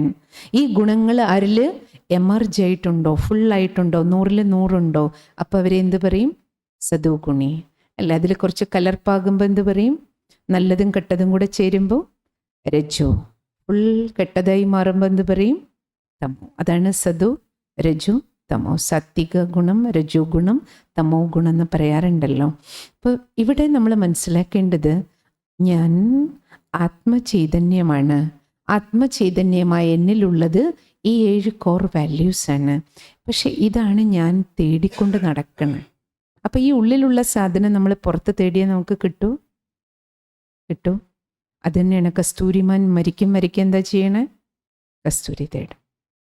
കാരണം അത് മൃഗമാണ്, അതിന് അവയർനെസ് ഇല്ല. പക്ഷെ നമ്മൾ മാനവനാ, നമുക്ക് മനസ്സുണ്ട്, ബുദ്ധിയുണ്ട്. ഈശ്വരൻ്റെ ഈ സൃഷ്ടിയിൽ പറയില്ലേ, ഏറ്റവും അത്ഭുതകരമായ സൃഷ്ടിയാണ്, ബുദ്ധി വൈഭവം ഉണ്ട്. അപ്പോൾ തീർച്ചയായും മാനവൻ്റെ പക്കൽ ഭഗവാൻ ഈ മനസ്സും ബുദ്ധിയും ഒക്കെ തന്നിരിക്കുന്ന എന്തിനാണ്? അവയർനെസ്സോടുകൂടി ജീവിക്കാൻ. അവയർനെസ്സാണ് ഇമ്പോർട്ടൻറ്റ്. എന്ത് അവയർനെസ്? ഹൂവാമായി, ഞാൻ ആരാണ്? ഈ ചോദ്യത്തിൻ്റെ ഉത്തരം തേടിയിട്ടാണ് നമ്മുടെ ഋഷിമാരും തപസ്വികളും അല്ലെ വിവേകശാലികൾ തേടി നടന്നത്. എപ്പോൾ അവർക്ക് ഈ തിരിച്ചറിവുണ്ടായോ, ഞാൻ ഈ പുറമേ കാണുന്നതല്ല, ഞാൻ കണ്ണല്ല. അല്ലെ, ഉപനിഷത്തിലെ ഗീതങ്ങളിലൊക്കെ നിങ്ങൾ കേട്ടിട്ടുണ്ടാവും, ഞാൻ കണ്ണല്ല, മൂക്കല്ല, നാക്കല്ല, കൈയല്ല, കാലല്ല, പിന്നെ ആരാ? അതാണ് ഇതൊന്നും അല്ല. പക്ഷെ ആരാണ്? ഞാൻ ഈ ചൈതന്യമാണ്. ഞാൻ മാത്രമല്ല, ഈ കാണുന്നതെല്ലാം നമ്മളെല്ലാവരും ആരാണ്? ഒരു ആത്മചൈതന്യമാണ്. അതാണ് ആദ്യം നമുക്ക് റിയലൈസ് ചെയ്യേണ്ടത്. ഈ ചൈതന്യത്തിൻ്റെ ഓർമ്മയ്ക്കാണ് നമ്മളിവിടെ പൊട്ടും ചന്ദനമൊക്കെ വയ്ക്കുന്നത്. എന്താ കാര്യം? ഈ ചൈതന്യ ശക്തി ഇരിക്കുന്നത് ഇവിടെയാണ്. ഇവിടെ മീൻസ് ഇരുപുരികങ്ങളുടെ മധ്യം, ഭൃഗുടി. ഇതിനെ ഭൃഗുടി എന്നല്ലേ പറയാം. അപ്പം ഇതിൻ്റെ ഉള്ളിൽ തലച്ചോറിൻ്റെ മധ്യഭാഗത്ത് ഹൈപ്പത്തലാമസിനടുത്ത് പിറ്റ്യൂട്ടറി ഗ്ലാൻഡിനടുത്തായിട്ടാണ് ആത്മീയ ചൈതന്യം കുടികൊള്ളുന്നത്. ഇതാണ് ഡ്രൈവർക്ക് ഇരിക്കാനുള്ള സീറ്റ്. കാരണം ഈ ശരീരമാകുന്ന കാറിലെ ഡ്രൈവറാണ് ആത്മാവ്. അപ്പം ഞാൻ ഡ്രൈവർ ഇതിനുള്ളിൽ ഇരുന്നുകൊണ്ടാണ് ഈ വണ്ടി ഓടിക്കണേ. അപ്പം എൻ്റെ മനസ്സ് എന്ന് പറയുന്നത് ആരായിരിക്കണം? എൻ്റെ മനസ്സ് ആരുടേതാ? ആത്മാവിൻ്റേതാണ്. കാരണം ആത്മാവാണ് ഞാൻ, എൻ്റേതാണ് മനസ്സ്. എൻ്റെ മനസ്സ്, ശരീരം, ഈ ശരീരം പോലെ മൈ ബോഡി എന്നല്ലേ പറയാം, എൻ്റെ ശരീരം. അപ്പം ഈ ശരീരത്തിൻ്റെ ഓണറും ആരാണ്? ശരീരത്തിൻ്റെ ഓണറും ആരാണ്? ആത്മാവാണ്. അപ്പം എൻ്റെ കൈ, എൻ്റെ കാല്, ഇതൊക്കെ ആരാ പറയണേ? ഞാൻ. ആരാ ഞാൻ? ആത്മാവ്. അപ്പം ഈ ഒരു റിയലൈസേഷനെയാണ്, തിരിച്ചറിവിനെയാണ് നമ്മുടെ വിവേകശാലികൾ എന്ത് പറഞ്ഞിരുന്നേ? സെൽഫ് റിയലൈസേഷൻ, ആത്മ സാക്ഷാത്കാരം. ആത്മാവാണെന്ന് സാക്ഷാത്, എൻ്റെ സാക്ഷാത് സ്വരൂപത്തെ, ഞാൻ എൻ്റെ സ്വത്തും എൻ്റെ ഐഡൻറ്റിറ്റിയെ ഞാൻ ശരിയായ രീതിയിൽ തിരിച്ചറിയാം. ഇപ്പം നമ്മളോട് ആരെങ്കിലും ചോദിക്കണം താങ്കൾ ആരാണ്? ഒരാളെ പരിചയപ്പെടുമ്പോൾ പോലും നമ്മൾ എങ്ങനെയാണ് പരിചയപ്പെടുക? പേര് പറയും, സ്ഥലപ്പേര് പറയും, അല്ലേ? ജോലി പറയും, വീട് പറയും, ഇന്നയാളുടെ ഹസ്ബൻഡാണ്, വൈഫാണ്, എൻജിനീയറാണ്, ഡോക്ടറാണ്. നമ്മൾ പറയുന്ന ഈ ഐഡൻറ്റിറ്റീസ് എല്ലാം, ഞാൻ പ്രസിഡൻ്റാണ്, സെക്രട്ടറിയാണ്, എൻജിനീയറാണ്, ഈ ഐഡൻറ്റിറ്റീസ് എല്ലാം ഈ ദേഹവുമായി ബന്ധപ്പെട്ട നമ്മുടെ റോളുകളുമായി ബന്ധപ്പെട്ട അഡ്രസ്സുകളാണ്. പക്ഷെ നമ്മുടെ പെർമനൻ്റ് അഡ്രസ്സ് അല്ല. നമ്മുടെ പെർമനൻ്റ് അഡ്രസ്സ് എന്താണ്? Who am I? I the soul. I am a peaceful soul. അതാണ് എൻ്റെ യഥാർത്ഥ identity. I am a loveful soul. I am a powerful soul. ഞാൻ ശാന്തി നിറഞ്ഞ ഒരു ചൈതന്യമാണ്, ശക്തി നിറഞ്ഞ ഒരു ചൈതന്യമാണ്, അറിവ് നിറഞ്ഞ ഒരു വെളിച്ചമാണ് ഞാൻ, സന്തോഷം നിറഞ്ഞ ഒരു ദിവ്യപ്രകാശമാണ് ഞാൻ. അതാണ് എൻ്റെ റിയൽ ഐഡൻറ്റിറ്റി. പക്ഷേ ഇന്ന് ഐഡൻറ്റിറ്റി ക്രൈസിസാ. നമുക്ക് എല്ലാവർക്കും ഈ മൂന്നാം കണ്ണ് അടഞ്ഞുപോയി, ആത്മനേത്രം അടഞ്ഞുപോയി. ഇപ്പം നമ്മളെല്ലാവരും നോക്കുന്നതും കാണുന്നതും ഈ രണ്ട് കണ്ണുകളിലൂടെ മാത്രമാണ്. ഈ മൂന്നാം കണ്ണ് തുറന്നിരിക്കാൻ വേണ്ടിയിട്ടാണ് നമ്മുടെ പൂർവികർ നമ്മളോട് ഇവിടെ പൊട്ട് വയ്ക്കൂ, ചന്ദനം വയ്ക്കൂ എന്നൊക്കെ പറഞ്ഞത്. എന്തിനു വേണ്ടി? ഈ തിലകം, ഈ തിലകം ചാർത്തുമ്പോൾ, അല്ലെങ്കിൽ ഈ പൊട്ട് കാണുമ്പോൾ, ഒരാളെ കാണുമ്പോൾ അവരുടെ മുഖത്ത്, അല്ലെ ഈ ഭ്രൂമധ്യത്തിലെ തിലകം എന്തിനെ ഓർമ്മിപ്പിക്കുന്നതാണ്? ഈ റിയൽ ഐഡൻറ്റിറ്റി ഓർമ്മിപ്പിക്കാൻ. അതായത് താങ്കൾ ഈ കാണുന്നതും ഒരു ചൈതന്യത്തെയാണ്, താങ്കളും ഒരു ചൈതന്യത്തെയാണ്. ആരെ കാണുമ്പോഴും ആരോട് ഇടപഴകുമ്പോഴും അവരും ഒരു ആത്മചൈതന്യമാണെന്ന കോൺഷ്യസ്നെസ്സിൽ താങ്കൾ അവരോട് പെരുമാറൂ. പക്ഷേ ഇപ്പം നമ്മുടെ പെരുമാറ്റമൊക്കെ ഈ രണ്ട് കണ്ണ് കാണിച്ചു തരുന്ന നശ്വരമായതിനെ മാത്രമാണ്. നിങ്ങളൊന്ന് സാക്ഷിയായിട്ട് ആലോചിച്ച് നോക്കൂ. ഈ കണ്ണുകൊണ്ട് നമുക്ക് നശിക്കാത്ത ഏതെങ്കിലും ഒരു വസ്തു കാണാൻ പറ്റുമോ? ഈ കണ്ണുകൾ കൊണ്ട് നമ്മൾ കാണുന്നതെല്ലാം സെക്കൻഡിൽ അഗ്നിക്കിരയാകാവുന്ന സാധനങ്ങളും വസ്തുക്കളും വൈഭവങ്ങളും മാത്രം, നമ്മുടെ ശരീരം ഉൾപ്പെടെ. അപ്പം നമ്മൾ ഇത്രയും പേര് ഇവിടെ ഇരിപ്പുണ്ട്. ഇവിടെ നമ്മൾ എഴുന്നേറ്റ് വീടെത്തിയാലേ വീടെത്തി എന്ന് പറയാൻ പറ്റും, അല്ലേ? അങ്ങനെയുള്ള കാലഘട്ടത്തിലൂടെയാണ് നമ്മൾ കടന്നു പോണത്. അപ്പം എത്രയോ പേര് നമ്മൾ പറയില്ലേ, ഇരിക്കുമ്പോൾ കുഴഞ്ഞു വീഴുന്നു. നമ്മുടെ അബ്ദുൽ കലാംജി തന്നെ നോക്കൂ, സംസാരിച്ചുകൊണ്ടിരിക്കുമ്പോൾ, ക്ലാസ് എടുത്തുകൊണ്ടിരിക്കുമ്പോഴായിരുന്നു അന്തിമയാത്ര. എത്രയോ പേര് വഴിയിൽ നടന്നു പോകുമ്പോൾ നമ്മൾ കേൾക്കണു, വീണു, കുഴഞ്ഞു വീണു, അവിടെ തന്നെ പോയി. അപ്പം അതിൻ്റെ അർത്ഥം എന്താണ്? ഈ കാണുന്ന ഇത്രയും വലിയ നമ്മുടെ 5, 6 അധികം നീളവും വണ്ണവും ഒക്കെ ഉള്ള നമ്മുടെ ഈ ശരീരം, അല്ലേ, ഇതിൻ്റെ നശ്വരത നമുക്കെല്ലാവർക്കും അറിയാം. പക്ഷേ നമ്മൾ റിയലൈസ് ചെയ്യേണ്ടത് നമ്മൾ ഈ നശ്വരമായ ദേഹമല്ല, നമ്മളെല്ലാവരും അനശ്വര ആത്മചൈതന്യമാണ്. ഫസ്റ്റ് റിയലൈസേഷൻ ഇവിടുന്ന്. കാരണം മെഡിറ്റേഷനിൽ ഫസ്റ്റ് സ്റ്റെപ്പ് നമുക്ക് ഈ ദേഹമാണെന്ന കോൺഷ്യസ്നെസ്സിന്ന് എവിടേക്ക് എത്തണം? ഫസ്റ്റ് പടി കയറേണ്ടത് ഞാൻ ആത്മചൈതന്യമാണ്. ഈ 5 തത്വത്തിൽ നിന്ന് നമുക്ക് പോകേണ്ടത് ഈ സദോഗുണിയായ വെളിച്ചത്തിലേക്കാണ്. ഇപ്പം നമ്മുടെ ബുദ്ധി ഫുൾ ഡേ കെട്ടപ്പെട്ടിരിക്കുന്നത് ദേഹത്തിലും ദേഹധാരികളിലും ദേഹത്തിൻ്റെ ഈ ലോകത്തിലും വസ്തു വ്യക്തി വൈഭവങ്ങളിലും കെട്ടപ്പെട്ടിരിക്കുകയാണ്. പക്ഷേ പ്രകൃതിക്കൊരു പ്രകൃതമുണ്ട്. എന്താ പ്രകൃതം? 5 തത്വങ്ങൾ നമ്മൾ നോക്കൂ. പ്രകൃതിയുടെ പ്രതിഭാസങ്ങളെല്ലാം നമ്മൾ കാണുന്നുണ്ട്. അപ്പോൾ 4 ഋതുക്കളിലൂടെ കടന്നു പോകുമ്പോൾ തന്നെ, ഇപ്പോൾ ഋതുക്കൾക്കനുസരിച്ചുമല്ല, ഇപ്പം നോക്കൂ, ക്ലൈമറ്റ് ചേഞ്ചൊക്കെ ഒരു വലിയ ലോക വിഷയമാണ്, ഏറ്റവും വലിയ ഒരു വിഷയം. മഴ പെയ്യേണ്ട സമയത്തല്ല പെയ്യണേ, കാറ്റ് വരേണ്ട സമയത്തല്ല വരണ, എല്ലാം തലക്കിടം മറിഞ്ഞ് തലകീഴായിക്കൊണ്ടിരിക്കുകയാണ് 5 തത്വങ്ങളും. അപ്പം ഈ 5 തത്വങ്ങൾക്ക് ഇളക്കമുണ്ട്. അത് അതിൻ്റെ സ്വാഭാവിക സ്വധർമ്മത്തിൽ നിന്ന് വ്യതിചലിച്ചുകൊണ്ടിരിക്കും. അപ്പം നമ്മൾ ഈ 5 തത്വം കൊണ്ട് ഉണ്ടാക്കപ്പെട്ട ഈ ശരീരവും എന്ത് ചെയ്യും? കാറ്റ് കാലം വരുമ്പോൾ കുറച്ച് പ്രശ്നം, തണുപ്പ് കാലം വരുമ്പോൾ ഇതിന് കുറച്ച് രോഗം, ചൂട് കാലം വരുമ്പോൾ കുറച്ച് രോഗം, മഴക്കാലത്ത് വേറെ കുറച്ച്. കാരണം ഇത് 5 തത്വം കൊണ്ട് ഉണ്ടാക്കുക. അപ്പോൾ തത്വങ്ങളിൽ ഉണ്ടാകുന്ന എല്ലാ ഇളക്കങ്ങളും ഏതിനെയും ബാധിക്കും? തത്വ നിർമ്മിതമായി ബോഡിയെ ബാധിക്കും. പക്ഷേ ഈ ഇളക്കങ്ങളുടെ നടുവിലും ഇളകാതിരിക്കണമെന്നുണ്ടെങ്കിൽ ആന്തരികമായി സ്റ്റേബിളായിരിക്കാൻ മാത്രമേ നമുക്ക് കഴിയൂ. ഇപ്പം ശരീരത്തിനൊരു അസുഖം വന്നപ്പോൾ നോക്കൂ, ഇപ്പം തന്നെ നോക്കൂ, ക്യാൻസർ, വലിയ വലിയ രോഗങ്ങൾ പണ്ടത്തെ പോലെ അല്ലല്ലോ. പെട്ടെന്ന് കേൾക്കണേ, പെട്ടെന്ന് സ്ട്രോക്ക് വരണു, എന്തെല്ലാം നമ്മൾ കേൾക്കണേ, ഹാർട്ട് അറ്റാക്ക് ഉണ്ടാകണു. അപ്പോൾ ഇതൊക്കെ കേൾക്കുമ്പോൾ അറ്റ്ലീസ്റ്റ് നമ്മുടെ തന്നെ കുടുംബത്തിൽ ആർക്കെങ്കിലുമാണ്, അല്ലെങ്കിൽ പ്രിയപ്പെട്ട ആർക്കെങ്കിലുമാണ്, അല്ലെങ്കിൽ എന്തെങ്കിലും ഒന്ന് സംഭവിച്ചത് കേട്ട് ഉൾക്കൊള്ളാൻ പറ്റണ്ടേ? ഒരാൾക്ക് എന്തെങ്കിലും ഒരു വയ്യായിക വന്നു, അടുത്ത ആൾക്ക് അവരെ കെയർ ടേക്ക് ചെയ്യാൻ പറ്റണ്ടേ? അതിനെ ഉൾക്കൊണ്ടാലല്ലേ ഒരു വണ്ടി വിളിച്ച് ഹോസ്പിറ്റലിൽ കൊണ്ടുപോകാനും സമാധാനം അകത്തുണ്ടെങ്കിലല്ലേ ഒരു നല്ല ഹോസ്പിറ്റല്, നല്ല ഡോക്ടർ, ആരെ വിളിക്കണം, എവിടെ പോകണം, ഒരു നല്ല തീരുമാനം എടുക്കണമെങ്കിൽ പോലും നമുക്ക് അകത്ത് സ്റ്റേബിളായിരിക്കണം, പീസ്ഫുള്ളായിരിക്കണം. ഉള്ളു പീസ്ഫുള്ളായാലേ സ്റ്റേബിളാകുള്ളൂ. ഇവിടെ കലങ്ങിയിരുന്ന നമുക്ക് ചിലപ്പോൾ നമ്മുടെ വീട്ടിൽ തന്നെ മെഡിസിൻ ഉണ്ടാവുമല്ലോ, പക്ഷേ ബേജാറിൽ തപ്പിയ കിട്ടില്ലേ? അതുകൊണ്ട് ഏറ്റവും പ്രധാനം എന്താണ്? ഇപ്പോൾ പ്രത്യേകിച്ചും ഈ കലികാലത്തിൻ്റെ അവസാന നിമിഷങ്ങളിലൂടെ, ലാസ്റ്റ് പാദങ്ങളിലൂടെ നമ്മൾ സഞ്ചരിച്ചുകൊണ്ടിരിക്കുക. അപ്പം നമുക്ക് എല്ലാവർക്കും അറിയാം ഇളക്കങ്ങൾ കൂടുതലാണ് ഇപ്പോൾ, അല്ലേ? പുറമേയുള്ള ഇളക്കം കൂടുതൽ. അൺഎക്സ്പെക്റ്റഡ് തിങ്സ് ധാരാളം സംഭവിച്ചുകൊണ്ടിരിക്കുകയാണ്. അൺഎക്സ്പെക്റ്റഡ്, അപ്രതീക്ഷിതം, പെട്ടെന്ന് മാറുന്ന.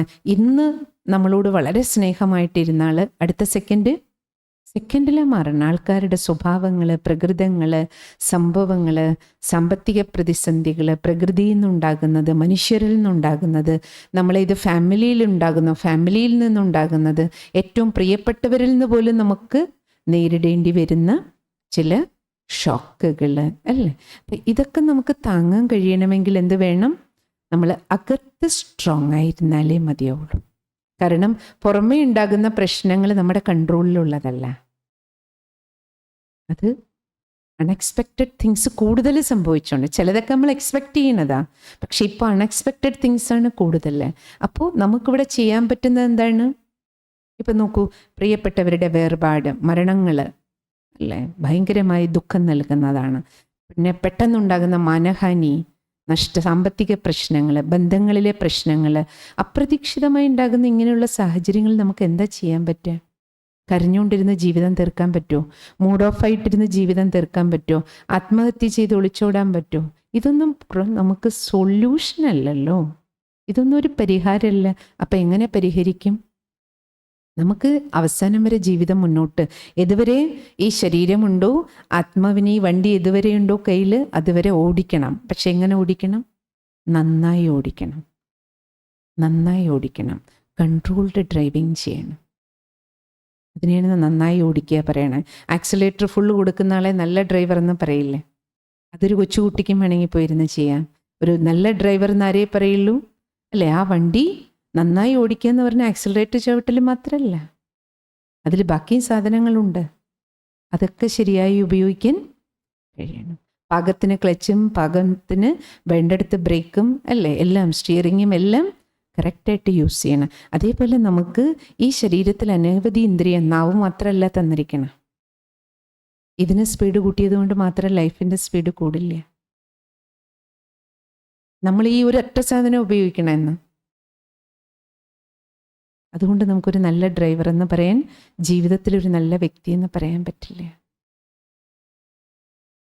ഇതിനെ സ്പീഡ് കൂട്ടുക എന്നുള്ളതല്ല, ഇതിനെ ശരിയായിട്ട് പറയേണ്ടത്ര സമയം, സന്ദർഭം, വ്യക്തി, സാഹചര്യങ്ങൾക്കനുസരിച്ച് മാത്രം ഇതിനെ ഉപയോഗിക്കുക. വേണ്ടടുത്ത് മാത്രം, വേണ്ടത്ര വാക്കുകൾ, വേണ്ടത്ര ഒച്ച. രണ്ടാൾക്ക് സംസാരിക്കാൻ വേണ്ടി എത്ര സൗണ്ട് വേണം? ഈ ആംപ്ലിഫയർ ഫുള്ള് വെച്ചാൽ ഇഷ്ടം പോലെ, പക്ഷെ നമുക്കിവിടെ ഇത്രയും പേർക്കേ കേൾക്കണ്ടോ? അപ്പം അത്ര പാകത്തിന് സൗണ്ട് വെക്കേണ്ട ആവശ്യം ഉള്ളൂ. ബാക്കി ഒച്ച കൂട്ടിയ ഡിസ്റ്റർബൻസേ ഉണ്ടാകുള്ളൂ, പ്രയോജനം ഉണ്ടാവില്ല.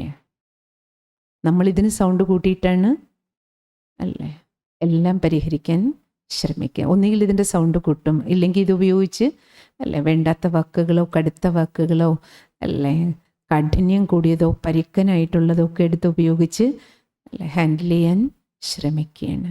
അതിലൂടെ എന്താ സംഭവിക്കണേ? പ്രശ്നം പരിഹരിക്കപ്പെടുന്നതിനേക്കാളും കൂടുതൽ 2, 3, 4 വാക്കുകൊണ്ട് പ്രശ്നം ഉണ്ടാക്കി 40 വാക്ക് പറഞ്ഞാലും പിന്നെ ആ പ്രശ്നം എത്ര മെസ്സേജ് അയക്കും, എത്ര ഫോൺ വിളിക്കണം, എന്നാലും കേടുവരുത്തിയ ബന്ധങ്ങളെ നമുക്ക് നന്നാക്കാൻ പറ്റാറില്ല. അതുകൊണ്ട് ഭഗവാൻ പറയണത്, മക്കളെ, നിങ്ങൾക്ക് കൺട്രോൾ ഡ്രൈവിങ്ങിന് ആദ്യം നിങ്ങൾ റിയലൈസ് ചെയ്യൂ, ഈ ദേഹം നിങ്ങളുടെ ഒരു കാറ് മാത്രമാണ്. നിങ്ങൾ ആത്മാവാണ് ഇതിൻ്റെ ഡ്രൈവർ. ഞാനാണ് ഡ്രൈവർ. എനിക്ക് ഡ്രൈവ് ചെയ്ത്, എനിക്ക് ഈ വണ്ടി ശരിയായിട്ട് ഡ്രൈവ് ചെയ്ത് നിയന്ത്രിച്ച് കൊണ്ടുപോകണമെങ്കിൽ എൻ്റെ പക്കൽ ഇത്രയും പവേഴ്സ് ഉണ്ട്, ഇത്രയും നല്ല ആയുധങ്ങളുണ്ട്. ഇതെല്ലാം വിട്ടിട്ടാണ് നമ്മൾ ഈ മാരകായുധം മാത്രം ഉപയോഗിച്ചുകൊണ്ടിരിക്കുന്നത്. ഇതിനെ സദുപയോഗം ചെയ്യാൻ നമ്മുടെ പക്കൽ ഇത്രയും പവറുണ്ട്. സദുപയോഗം ചെയ്ത ഇതേ നാവ് കൊണ്ട് തന്നെ ഒരു വീട്ടിൽ അല്ലെങ്കിൽ ഒരു ഓഫീസിൽ അല്ലെങ്കിൽ ഒരു സ്ഥലത്ത് ഒരു പ്രശ്നം ഉണ്ടാക്കുന്നവർ നിങ്ങൾ നോക്കിക്കോളൂ, നാവ് കൊണ്ട് തന്നെയാണ് പ്രശ്നം ഉണ്ടാക്കുക. മധ്യസ്ഥതയ്ക്ക് പോകുന്ന ആളും എന്താ ചെയ്യുക? ഇതേ ആയുധമാണ് ഉപയോഗിക്കണേ. പക്ഷെ അവരതിനെ ഡിവൈനായിട്ട് ഉപയോഗിക്കും. അപ്പം അത് ദിവ്യായുധമാണ്.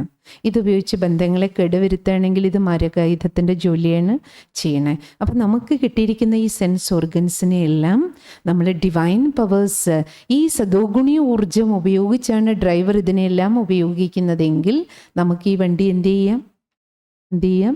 നല്ല രീതിയിൽ ഡ്രൈവ് ചെയ്ത് പോകാം. സോ രാജയോഗ മെഡിറ്റേഷനിൽ ഭഗവാൻ നമ്മളെ മക്കളെ പഠിപ്പിക്കുന്നത് ഈ ഒരു വിദ്യയാണ്. അതുകൊണ്ടാണ് ഇതിൻ്റെ പേര് രാജയോഗം. ആരാ രാജ? ആത്മാവാണ് രാജാവ്. ഞാനാണ് രാജാവ്. ഇതാണ് എൻ്റെ രാജ്യം. ഏത്? എൻ്റെ തന്നെ ശരീരമാണ് എൻ്റെ രാജ്യം. ഇതിലുള്ള കർമ്മേന്ദ്രിയങ്ങൾ, സെൻസ് ഓർഗൻസാണ് പ്രജകൾ. ഈ പ്രജകളുടെ മേലെയാണ് നമുക്ക് കൺട്രോൾ കൊണ്ടുവരേണ്ടത്. പക്ഷെ നമ്മളെല്ലാവരും ശ്രമിക്കുന്നത് മിക്കവാറും എന്ത് ചെയ്യാണ്? മറ്റുള്ളവരെ കൺട്രോൾ ചെയ്യാനാണ്. ഭാര്യയെ ഒന്ന് കൺട്രോൾ ചെയ്യണം, ഭർത്താവിനെ ഒന്ന് കൺട്രോൾ ചെയ്യണം, മക്കളെ കൺട്രോൾ ചെയ്യണം, മരുമക്കളെ കൺട്രോൾ ചെയ്യണം, അയൽ വീട്ടുകാരെ കൺട്രോൾ ചെയ്യണം, ബോസിനെ ഒന്ന് കൺട്രോൾ ചെയ്യണം, താഴെയുള്ളവരെ. പക്ഷെ അത് അവരൊന്നും നമ്മുടെ കൺട്രോളിലല്ലല്ലോ. അവരൊന്നും നമ്മുടെ കൺട്രോളിലല്ല. കാരണം അവരെല്ലാം വേറെ ഒരു വണ്ടി, വേറെ ഒരു ഡ്രൈവർ. ഓരോ വണ്ടിക്കുള്ളിലും ഓരോ ഡ്രൈവറുണ്ട്. ഓരോ വണ്ടിയിലും നമ്മുടെ എത്ര ചെറിയ കുട്ടിയാണെങ്കിലും അത് വേറൊരു വണ്ടിയും അതിൽ വേറൊരു ഡ്രൈവറുണ്ട്. നമ്മളെന്ത് പറയും? എൻ്റെ കുട്ടി. പക്ഷെ നമ്മൾ എൻ്റെ കുട്ടി എന്ന് വിളിക്കുമ്പോൾ ആ വണ്ടി മാത്രമാണ് നമ്മൾ അച്ഛനും അമ്മയും കൊടുത്തിരിക്കുന്ന സാധനം. അമ്മയുടെ ഗർഭത്തിൽ അല്ല ബീജസങ്കലനത്തിലൊരു ഭ്രൂണം അത് വളർന്ന് വലുതായി ഒരു 3 മാസം പ്രായമാകുമ്പോൾ 3 മാസത്തിന് 5 മാസത്തിനിടയിൽ ഡ്രൈവർ വന്ന് പ്രവേശിക്കുക. അപ്പം അതുവരെ എന്തേ ഉണ്ടാവുള്ളൂ? ആ ഭ്രൂണം മാത്രമാണ് വളരണേ. ഭ്രൂണത്തിൻ്റെ വളർച്ചയെ നടക്കണേ. ഇപ്പോൾ ഡോക്ടറെ അടുത്ത് പോകുമ്പോൾ ചോദിക്കില്ലേ വയറ്റിൽ അനക്കമുണ്ടോ? അർത്ഥം എന്താ? ഡ്രൈവർ എൻട്രായി. ഈ ഡ്രൈവർ എവിടുന്ന് വരണതാ? എത്രയോ പേര് ഗർഭിണികൾ അല്ലേ? ഇത്രയും ഡ്രൈവേഴ്സ് എവിടുന്ന വരണം? ഒരിടത്ത് മരണം, ഒരിടത്ത് ജനനം. അപ്പം എവിടെ മരിക്കുന്നോ അവിടെ നിന്ന് ഇറങ്ങുന്ന ആ വണ്ടിയിൽ നിന്ന് ഡ്രൈവർ ഇറങ്ങാം. മരണാർത്ഥം എന്താ? ഡ്രൈവർ ഇതിന്ന് ഇറങ്ങി. അപ്പോൾ ഡ്രൈവർ ഇറങ്ങിക്കഴിഞ്ഞപ്പോൾ കേടുവന്ന വണ്ടി നമ്മൾ കൊണ്ടുപോയി മണ്ണിൽ മറവ് ചെയ്തു അല്ലെങ്കിൽ സംസ്കരിച്ചു. അപ്പോൾ വണ്ടി കേടുവന്നിട്ടുള്ളൂ. ഡ്രൈവർ ഊർജമാണ്. എനർജിയെക്കുറിച്ച് നമ്മൾ എന്താ പഠിച്ചിട്ടുള്ളത്? Energy is not created or destroyed. അപ്പം ആത്മാവ് ഊർജമായതുകൊണ്ട് ഈ സ്പിരിച്വൽ എനർജിക്ക് നാശമില്ല. ഇതാ നശിക്കാത്ത ഈ ഊർജം എവിടേക്ക് പോകും? അടുത്ത അമ്മയുടെ ഗർഭത്തിലേക്ക് പോകും. അതുകൊണ്ടാണ് പറയണത് ഒരിടത്ത് മരണം, ഒരിടത്ത് ജനനം. അപ്പം എൻ്റെ കുട്ടി എന്ന് നമ്മൾ പറയുമ്പോൾ നമ്മൾ പറയുന്ന സമയത്ത് നമ്മളിത് ഓർമ്മിക്കേണ്ട വസ്തുത ഇതാണ്. ആ കുട്ടി, അതിലും ഒരു വണ്ടി, ഒരു ഡ്രൈവർ ഉണ്ടെന്നും ആ ഡ്രൈവർ നമ്മൾ മേക്ക് ചെയ്തതല്ല, അത് ഹോം മെയ്ഡ് അല്ല. ആ ഡ്രൈവർ എവിടെ നിന്ന് വന്നത്? മറ്റൊരു വീട്, മറ്റൊരു സ്ഥലം. 50 വയസ്സിലോ 25 വയസ്സിലോ 90 വയസ്സിലോ 100 വയസ്സിലോ എവിടുന്നോ ഒരു മരണം നടന്ന് ആ ശരീരത്തിൽ, അത് ചിലപ്പോൾ 5 വയസ്സിലാകാം, 15 വയസ്സിലാകാം, മരണം എപ്പോൾ നടന്നോ അവിടെ നിന്ന് ഇറങ്ങി വന്നതാണ് ആ ഡ്രൈവർ. വണ്ടി ഓടിച്ചുകൊണ്ടിരുന്ന ഒരു ഡ്രൈവറാണ്. അവിടുന്ന് ഇറങ്ങി ഇപ്പോൾ ഈ വണ്ടിയിലേക്ക് വന്നിരിക്കുകയാണ്. അപ്പോൾ ശരിക്കും മരണം എന്താണ്? മരണം എന്താണ്? ഒരു വണ്ടി കളയുന്നു, അടുത്ത വണ്ടി എടുക്കാൻ പോകണം. അപ്പം നമ്മുടെ ആരെങ്കിലും പ്രിയപ്പെട്ടവർ പോയിട്ടുണ്ടെങ്കിൽ അത് 5 വർഷമാകട്ടെ 10 വർഷമാകട്ടെ, അത് നമ്മുടെ ഏറ്റവും അടുത്ത ബന്ധമാണ്. ഇനി അവർ ഏറ്റവും പ്രായം കുറഞ്ഞവരാണ്. അങ്ങനെയാണെങ്കിൽ നമുക്കുണ്ടാകുന്ന വിഷമം ഭയങ്കര കൂടുതലായിരിക്കും അല്ലേ? എൻ്റെ ഇന്ന ആൾ പോയല്ലോ എന്ന് നമ്മൾ വിഷമിക്കും. പക്ഷേ യാഥാർത്ഥ്യം എന്താണ്? ഡ്രൈവർ വണ്ടിയിൽ നിന്ന് ഇറങ്ങിയിട്ടേ ഉള്ളൂ. ഇപ്പോൾ പോയിട്ട് 2 വർഷമായെങ്കിൽ 1 വർഷം ഗർഭത്തിലിരിക്കും. 2ാമത്തെ വർഷമായി അർത്ഥം 1 വയസ്സുള്ള കുട്ടിയായിട്ട് പുറത്ത് വന്നിട്ടുണ്ട്. നമ്മളിവിടെ കരഞ്ഞുകൊണ്ടിരിക്കുമ്പോൾ കുട്ടി 1 വയസ്സായി, അല്ലെങ്കിൽ 5 വർഷം അല്ലെങ്കിൽ 4 വയസ്സായി കുട്ടിയായിട്ട് എവിടെയും ഇരിക്കുകയാണ്. അതുകൊണ്ടാണ് നമ്മുടെ പൂർവികരെന്ത് പറയണേ? വീട്ടിൽ നിന്ന് ആരെങ്കിലും നഷ്ടപ്പെട്ടാൽ എന്ത് ചെയ്യരുത്? നമ്മളോട് പറയാറില്ലേ, കരയില്ലേ കരയില്ലേ പ്രാർത്ഥിക്കും. നമുക്കിവിടെ പ്രാർത്ഥന വരണേ, നമുക്ക് വിഷമല്ലേ, എൻ്റെ കൂടെ ഉണ്ടായിരുന്ന ഇന്ന ആൾ പോയല്ലോ. അപ്പം നമുക്ക് സങ്കടമേ വരുള്ളൂ, കാരണം വേർപാടിൻ്റെ വേദനയാണ്. പക്ഷെ എന്താ മരണം എന്നറിഞ്ഞിരുന്നുവെങ്കിൽ നമ്മൾ കരയില്ല. എന്തുകൊണ്ട് കരയില്ല? കാരണം ആ ജീവൻ ആരെയാണോ നമ്മൾ എൻ്റെ അച്ഛൻ അല്ലെങ്കിൽ എൻ്റെ അമ്മ എൻ്റെ ഇന്ന ആളെന്ന് വിളിച്ചുകൊണ്ടിരുന്നത്, അതാരാ? ഡ്രൈവറാണ്, ആത്മാവാണ്. ആത്മാവ് പോയിട്ടില്ല. ആത്മാവ് അടുത്ത വണ്ടിയെടുത്ത് അടുത്ത വീട്ടിൽ ജീവിക്കുക. ഇപ്പോൾ 10 വർഷവും നമ്മൾ വിഷമിച്ചുകൊണ്ടിരിക്കുമ്പോൾ അവർ 9 വയസ്സുള്ള കുട്ടിയായിട്ട് അവിടെ ജീവിക്കുമ്പോൾ നമ്മുടെ ഈ കരച്ചിലിൻ്റെ വൈബ്രേഷനാണ് അവരുടെ അടുത്തേക്ക് പോകണം. അതുകൊണ്ടാണ് ദുഃഖിക്കരുതെന്ന് പറയണം. മനസ്സിലാകുന്നുണ്ടോ? അപ്പം നമ്മൾ 9 വർഷവും അവർക്ക് വേണ്ടി ശ്രാദ്ധം കൂട്ടണോ? എല്ലാ വർഷവും ശ്രാദ്ധം ഉണ്ടാക്കുമ്പോൾ ആ ഭക്ഷണം ഒന്നുകിൽ നമ്മൾ പൂജ ചെയ്തിട്ട് കടൽ സൈഡിലാണെങ്കിൽ കടൽ വെള്ളത്തിലിടുമോ അല്ലെങ്കിൽ കരയിൽ വെച്ചു കൊടുക്കും. അത് ജീവികൾ കഴിക്കും. പക്ഷെ അവരുടെ അടുത്തേക്ക് എന്താ പോണേ? ആർക്ക് വേണ്ടി ശ്രാദ്ധം നമ്മൾ നടത്തുന്നു, അവരുടെ അടുത്തേക്ക് പോണ നമ്മുടെ ഭാവനകളാണ്, നമ്മുടെ ഉള്ളിലെ ഗുഡ് വിഷസ്, ഗുഡ് ഫീലിങ്സ്. നമ്മുടെ ഫീലിങ്സാണ് അവരുടെ അടുത്തേക്ക് സഞ്ചരിക്കുക അല്ലേ? ആ ഫീലിങ്സ് എന്താ നമ്മൾ കൊടുക്കണേ? നമ്മൾ കരഞ്ഞുകൊണ്ടാണ് ആ ശ്രാദ്ധം ചെയ്യുന്നതെങ്കിൽ, വിഷമിച്ച് ദുഃഖിച്ച് വേദനിച്ചിട്ടാണ് ചെയ്യുന്നതെങ്കിൽ ആ വൈബ്രേഷൻസ് ആരുടെ അടുത്തേക്ക് പോകും?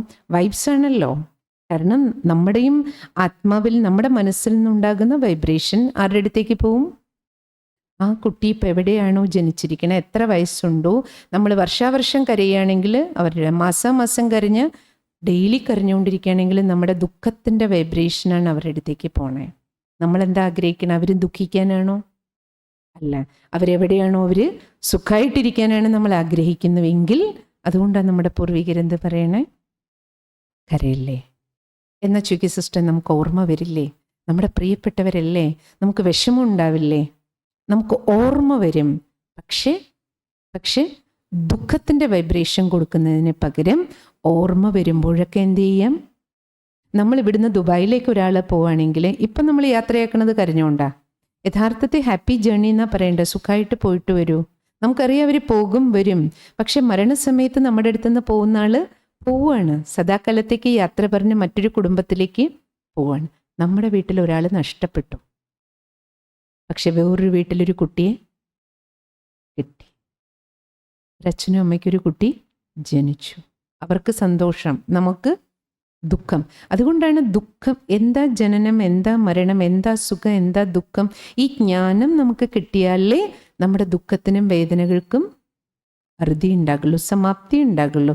ഇതുവരെ സ്കൂൾ കോളേജ് വിദ്യാഭ്യാസത്തിൽ ഒരിക്കലും നമുക്ക്, നമ്മൾ PhD 2, 3, 4 എടുത്താലും ഒരിക്കലും നമുക്ക് ഈ ഒരു തിരിച്ചറിവിൻ്റെ വെളിച്ചം എവിടുന്നും കിട്ടണില്ല. അതുകൊണ്ടാണ് എത്ര തന്നെ വിദ്യാഭ്യാസ യോഗ്യതകളും എത്ര പോസ്റ്റും പൊസിഷനിലും നമ്മൾ ഇരുന്നാലും നമ്മുടെ ടെൻഷനും സ്ട്രെസ്സും മാറാത്തതിൻ്റെ പ്രധാനപ്പെട്ട കാരണം നമ്മൾ അറിയേണ്ടത് എന്താണോ അതുമാത്രം അറിയുന്നില്ല, അതുമാത്രം നമ്മളെ പഠിപ്പിക്കുന്നില്ല. അതുകൊണ്ടാണ് ബാക്കി എല്ലാ പഠനവും കഴിഞ്ഞാലും ഏത് പോസ്റ്റിലിരുന്നാലും നമുക്കിപ്പോൾ ആദ്യം മുതൽ എന്ത് പഠിക്കേണ്ടി വരികയാണ്? സ്പിരിച്വൽ സ്റ്റഡിക്ക് സെപ്പറേറ്റ് കേന്ദ്രങ്ങൾ വേണ്ടി വരുന്നതിൻ്റെ കാരണവും ഈ പഠനത്തിൻ്റെ ആവശ്യം. ഇത് ആബാലവൃദ്ധം ജനങ്ങൾക്കും ആവശ്യമാണ്. കാരണം കുട്ടികൾക്കും യൂത്തിനും മുതിർന്നവരായാലും നമുക്ക് ഈ ഒരു റിയലൈസേഷൻ, ഈ ഒരു പാഠം, ഈ ഒരു പഠിപ്പ് മാത്രമേ ഇവിടുന്നും ലഭിക്കുന്നില്ല. അപ്പോൾ ഈ ഒരു തിരിച്ചറിവ് നമുക്ക് കിട്ടിയാൽ മരണത്തെ പ്രതി, ആരുടെ വേർപാടിനെ പറ്റി നമ്മൾ വേദനിക്കുന്നോ, വേദന നമ്മുടെ ഉള്ളിൽ നിന്ന് സദാകാലത്തേക്ക് പോകുകയും അവരെ ഓർമ്മിക്കുമ്പോഴെല്ലാം എങ്ങനെ ഓർമ്മിക്കുക? അവരുടെ മുഖം നമുക്ക് ഓർമ്മ വന്നാൽ ആ മുഖമൊക്കെ മണ്ണിപ്പോയെന്ന് നമുക്കറിയാം. പക്ഷെ അവശേഷിക്കുന്നത് ഏതാണ്? ഈ ഊർജം മിന്നാമിനുങ്ങ പോലൊരു വെളിച്ചം, ഒരു ഡിവൈൻ ലൈറ്റ്, പ്യുവർ ലൈറ്റ്. ആ ലൈറ്റ് എവിടെയാണെങ്കിലും എങ്ങനെ ഓർമ്മിക്കണം? ഭഗവാനെ, ആത്മാവ് എവിടെ പോയി ജന്മം എടുത്തിട്ടുണ്ടോ സുഖമായിരിക്കട്ടെ, സന്തോഷമായിരിക്കട്ടെ, ആരോഗ്യത്തോടെ ഇരിക്കട്ടെ, സദ്ബുദ്ധിയോടെ ഇരിക്കട്ടെ, ഒരു നല്ല പുത്രനായി നല്ല പുത്രിയായി വീടിനും നാടിനും കുടുംബത്തിനും ലോകത്തിനും നല്ല സംഭാവന ചെയ്യുന്ന ഒരു നല്ല വ്യക്തിയായിരിക്കട്ടെ. ഇപ്രകാരം നമുക്ക് എന്ത് ചെയ്യാം? ഗുഡ് വിഷസ്, വരദാനങ്ങൾ, അതിനെയാണ് ബ്ലെസ്സിങ്സ് എന്ന് പറയണത്. ആശീർവാദങ്ങൾ കൊടുക്കുക, അതാണ് ഏറ്റവും വലിയ ശ്രാദ്ധം. ഇത് നമുക്ക് അമേരിക്കയിലിരുന്നും ചെയ്യാം. അയ്യോ, എൻ്റെ ഇന്നാൾക്ക് ഞാൻ ശ്രാദ്ധം ചെയ്തില്ലല്ലോ പറഞ്ഞ് വിഷമിക്കേണ്ട ആവശ്യമില്ല. അയ്യോ, അവിടെ ഇങ്ങനെയുള്ള ചുറ്റുപാട്, ഞാൻ ഫ്ലാറ്റിലാണ് ഇരിക്കുന്നത്, അവിടെ സൗകര്യം ഉണ്ടായിരുന്നില്ല. വിഷമിക്കേണ്ട ആവശ്യമില്ല. മനസ്സുകൊണ്ട് നമുക്ക് ലോകത്തിൻ്റെ ഏത് കോണിലിരുന്നാലും ആര് പോയിട്ടുണ്ട് അവരെ ഓർമ്മ വരുമ്പോഴെല്ലാം നമുക്ക് അവർക്ക് വേണ്ടി എന്ത് ചെയ്യാം? ബ്ലസ് ചെയ്യാം. Good vibrations, good feelings, positive thoughts നമുക്ക് അവർക്ക് വേണ്ടി സമർപ്പിക്കുക. അതാണ് നമുക്ക് ചെയ്യാൻ പറ്റിയ ഏറ്റവും വലിയ ക്രിയ. ഇത് അവർക്ക് വേണ്ടി മാത്രമല്ല, അവർക്ക് സുഖം കൊടുക്കുന്നതിനേക്കാൾ സുഖം ആർക്ക് കൊടുക്കും? നമുക്ക് നൽകുക, എനിക്ക്. കാരണം അവരെ ഓർമ്മിച്ച് വേദനിക്കുന്നത് കൂടുതലാരാ? ഡിസ്റ്റർബ് ആകുന്നതാരാ? ഞാനാണ്. ഓർമ്മിക്കുമ്പോഴൊക്കെ വിഷമം എൻ്റെ ഉള്ളിലാണ്, ഡിസ്റ്റർബൻസ് എൻ്റെ. അപ്പോൾ അവർക്ക് എക്കാളും ബെനിഫിറ്റ് ആർക്കാണ്? റിയലൈസേഷൻ കൊണ്ട്. ഇതാണ് മെഡിറ്റേഷൻ, പോസിറ്റീവ് തിങ്കിങ്. ഏത് കാര്യത്തെയും ശരിയായ രീതിയിൽ മനസ്സിലാക്കിയിട്ട് പോസിറ്റീവായിട്ട് തിങ്ക് ചെയ്യാനും നമുക്ക് പോസിറ്റീവായിട്ടുള്ള വൈബ്രേഷൻസ് ക്രിയേറ്റ് ചെയ്യാൻ കഴിയുക ഫുൾ ഡേ. അല്ല, നമ്മൾ ഇരുന്ന് മെഡിറ്റേറ്റ് ചെയ്യുന്നവർ മാത്രമല്ല, ഇരുന്ന് നമ്മൾ മെഡിറ്റേഷൻ പ്രാക്ടീസ് ചെയ്യുന്ന എന്തിനു വേണ്ടിയിട്ടാണ്? നമുക്ക് ഫുൾ ഡേ ഏത് കാര്യത്തെക്കുറിച്ചും പോസിറ്റീവായിട്ടുള്ളൊരു ഔട്ട്ലുക്ക് സദാ. അതായത് നമ്മളിവിടെ പഠിക്കുന്നത് രാജയോഗം, കർമ്മയോഗമാണ്. ആരെ കണ്ടാലും, ആരെ ഓർമ്മിച്ചാലും, ആരെ പ്രതി. ഇപ്പം നോക്കൂ, ഇതിപ്പോൾ വേർപാടിൻ്റെ വേദന. ഇപ്പം നമ്മുടെ മുന്നിൽ നമ്മളോട് വളരെ ദ്രോഹം ചെയ്ത ഒരാൾ, വളരെ ചീറ്റ് ചെയ്ത ഒരാൾ വരെയാണ് കൺമുന്നിൽ കാണാം, അല്ലെ? ദിവസവും രാവിലെ എഴുന്നേറ്റ് ചിലപ്പോൾ തൊട്ടടുത്ത വീട്ടിലെ അയൽക്കാരുമായിട്ടായിരിക്കും നമ്മുടെ ബന്ധം അങ്ങനെ കേടുവന്നിരിക്കണം. അപ്പോൾ ഡെയിലി രാവിലെ എഴുന്നേറ്റിട്ട് ചിലപ്പോൾ അവരുടെ മുഖം കാണേണ്ടി വരും. അപ്പം നമുക്ക് ദിവസവും ഇവരെന്നോട് ഇങ്ങനെ പറഞ്ഞ ആളല്ലേ ആ തോട്ടാ വരണമെങ്കിൽ നമ്മുടെ ഉള്ളിൽ ഉണ്ടാകുന്ന വൈബ്രേഷൻസ് ഒന്ന് ആലോചിക്കും. എത്ര വൈബ്രേഷൻസ് ഇതിൻ്റെ ഉള്ളിൽ ക്രിയേറ്റ് ആവണം, അല്ലേ? ആ എനർജി ഒന്നും സദോഗുണി എനർജി എല്ലാം ഉണ്ടാക്കണേ. പിന്നെയോ അല്ല, ഈ ഊർജത്തിൽ നിന്ന് ഒഴുകുന്ന ഓരോ തോട്ടും എന്തുണ്ടാക്കും? ഓരോ ഇമ്പൾസ് ഉണ്ടാക്കും.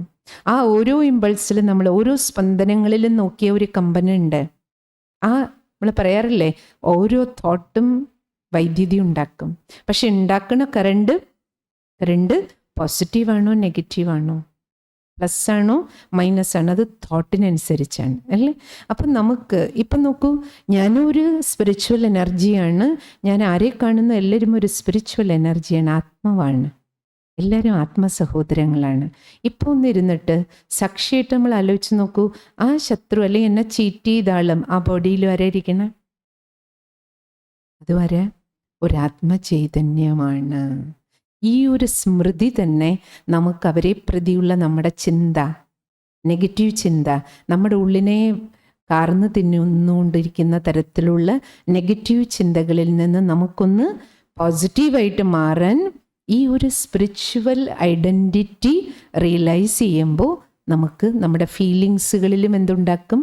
പോസിറ്റിവിറ്റി കൊണ്ടുവരാൻ കുറച്ച് എളുപ്പമാണ്. കാരണം ഞാൻ ഇവിടെ ഇരുന്ന് ഡിസ്റ്റർബ് ആകുന്നത് കൊണ്ട് അയാൾക്കൊരു കുഴപ്പമില്ലേ? ആൾക്കല്ല കുഴപ്പം കൂടുതലറിയാം. അയാൾ ചിലപ്പം മറന്നുപോയിട്ടുണ്ടാവും നമ്മളോട് ചെയ്ത ചീറ്റിങ്, മറന്നിട്ടുണ്ടാവും. അടുത്ത കാര്യത്തിൽ അവർ ബിസി ആയിട്ടുണ്ടാവും, പക്ഷെ നമ്മൾ മറക്കില്ല. എനിക്കാ ഡിസ്റ്റർബൻസ് കൂടുതൽ. അപ്പം എനിക്കാണ് മറക്കേണ്ടതിൻ്റെ ആവശ്യം, എനിക്കാണ് ക്ഷമിക്കേണ്ടതിൻ്റെ ആവശ്യം. അതുകൊണ്ടാണ് പണ്ട് പറയണ നമ്മളോട് ക്ഷമിക്കൂ, പൊറുക്കൂ, എന്നാലേ മറക്കാൻ പറ്റൂ. കാരണം അവരോട് ക്ഷമിക്കുക എന്നുള്ളതല്ല, ക്ഷമിക്കുന്നത് ആരാ? ഞാൻ എന്നോടാണ്. ബെനിഫിറ്റ് ആർക്കാ? എനിക്കാണ്, അവർക്കല്ല. അല്ലെങ്കിൽ എത്ര തോട്ട്സ് ഇതിൽ ക്രിയേറ്റ് ആകുന്നു അത്രയും എനർജി ഫ്ലോ ഉണ്ടാവും. അത്രയും എനർജി എവിടേക്കാണ് ഫ്ലോ ആകണേ? ഈ സ്പിരിച്വൽ എനർജിയുടെ ഉള്ളിൽ ഈ 3 ശക്തികളാണ്. ഡയറക്റ്റ് കറണ്ട് ഇതിലൂടെ ഒഴുകി നമ്മുടെ ബോഡിയിലേക്ക് വരും. അതാണ് മനസ്സ്, ബുദ്ധി, സംസ്കാരം. മനസ്സെന്ന് പറഞ്ഞാൽ നമ്മുടെ തോട്ട് പ്രോസസ്സ്, തിങ്ക് ചെയ്യാനുള്ള കഴിവ്, അതിൻ്റെ പേരാണ് മനസ്സ്. പിന്നെ ആത്മാവിൻ്റെ തന്നെ അടുത്ത പവറാണ് ഡിസ്ക്രിമിനേഷൻ പവർ.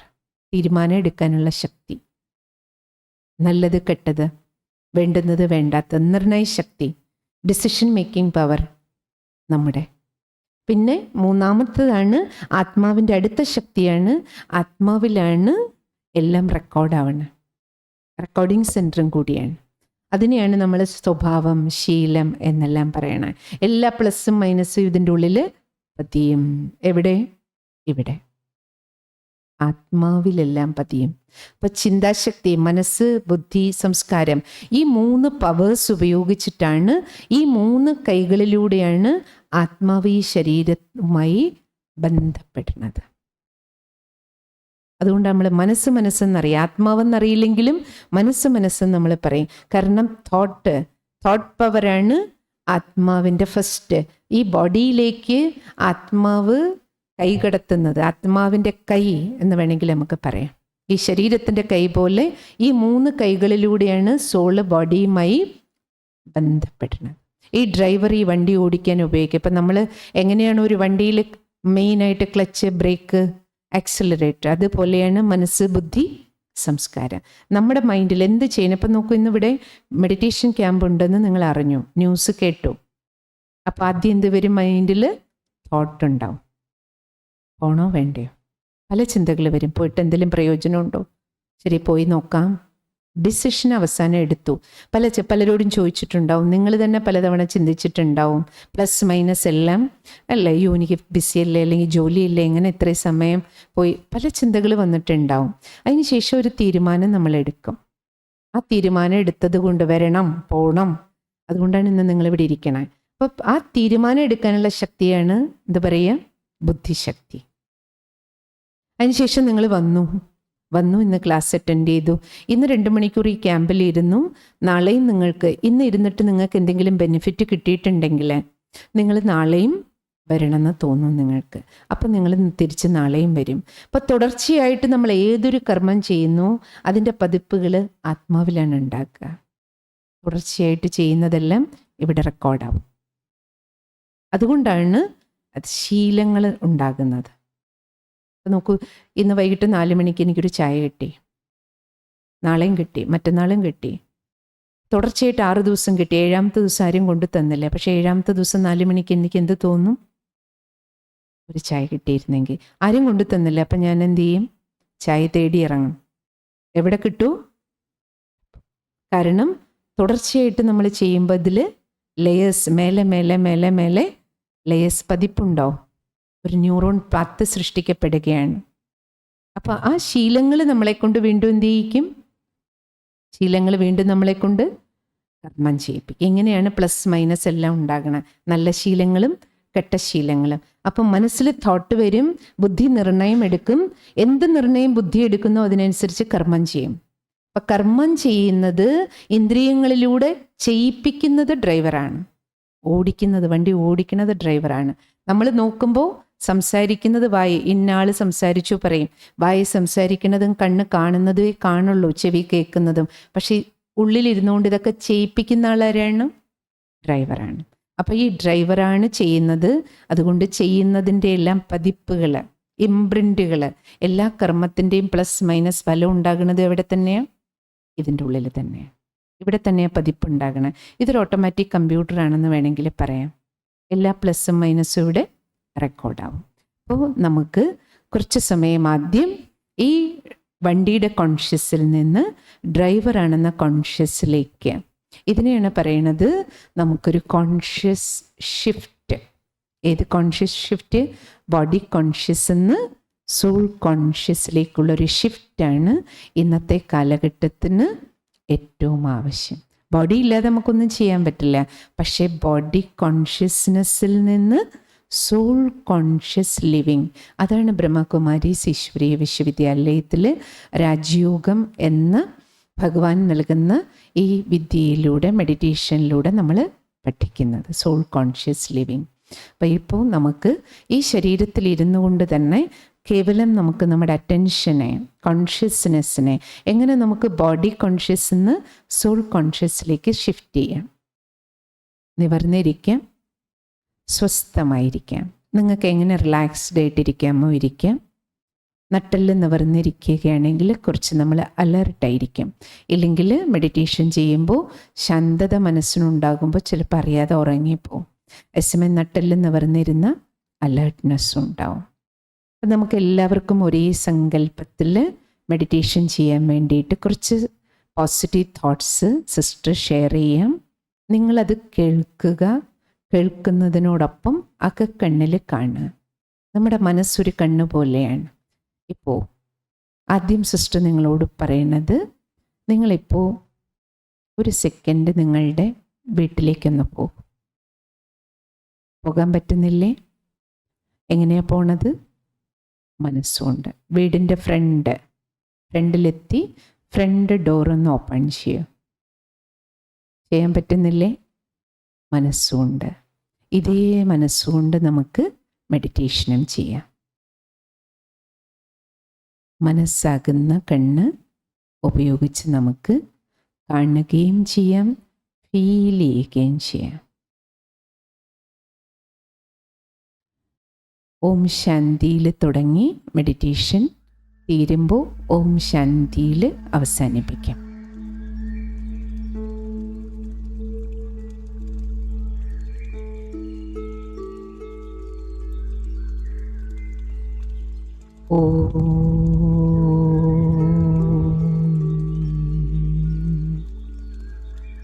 ശാന്തി.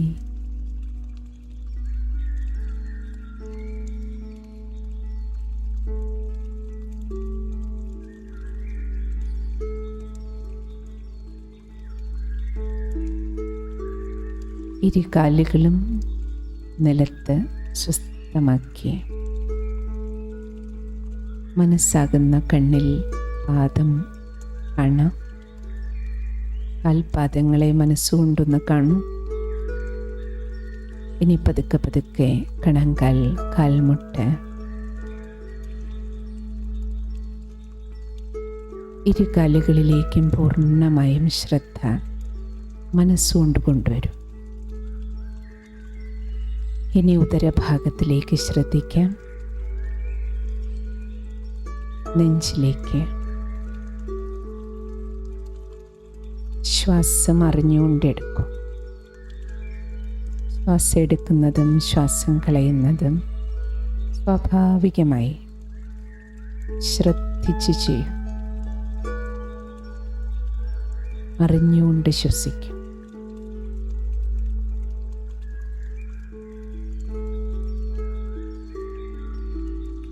ബോഡിയിൽ ശ്വാസോച്ഛ്വാസം നടക്കുന്നത് പൂർണ്ണമായും ശ്രദ്ധിക്കുമ്പോൾ അതിനും ഒരു താളമുണ്ടെന്ന് ഫീലാവും.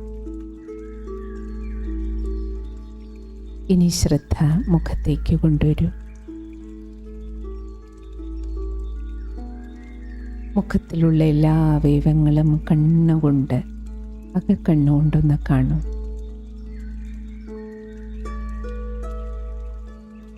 ഇനി മുഖം വളരെ പ്രസന്നതയോടെ, വളരെ വളരെ സന്തോഷത്തോടു കൂടി റിലാക്സ്ഡായി, മുഖത്തെ എല്ലാ പേശികളും കംപ്ലീറ്റായി റിലാക്സ്ഡായിട്ടിരിക്കും. ഒരു ചെറിയ പുഞ്ചിരിയോടെ ഇരിക്കാം. ഞാൻ ഏറ്റവും ശ്രേഷ്ഠമായ ഒരു കാര്യം ചെയ്യുകയാണെന്ന അവയർനെസ്സോടുകൂടിയിരിക്കും. ഞാൻ എന്നിലേക്ക്, അന്തരാത്മാവിലേക്കൊരു തീർത്ഥയാത്ര നടത്തുകയാണ്.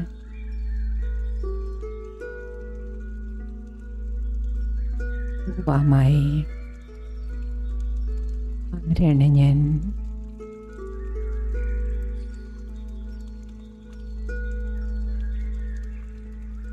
ഈ കാണുന്ന മുഖമല്ല ഞാൻ, കണ്ണുമല്ല, കാതുമല്ല, ഈ ദേഹവും ഞാനല്ല. ഇതെൻ്റെ ശരീരമാണ്. ഈ ശിരസ്സും എൻ്റേതാണ്.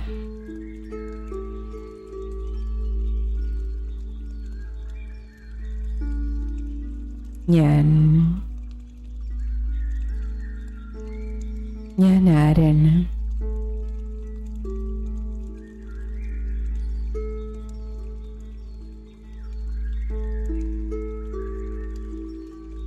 ശ്രദ്ധ പൂർണ്ണമായും ഇരുപുരികങ്ങളുടെ മധ്യത്തിലേക്ക് കേന്ദ്രീകരിക്കാം. ശിരസിനുള്ളിൽ, തലച്ചോറിനകത്ത് കിടാവിളക്ക് പോലെ പ്രകാശിക്കുന്ന ആത്മദീപമാണ് ഞാൻ.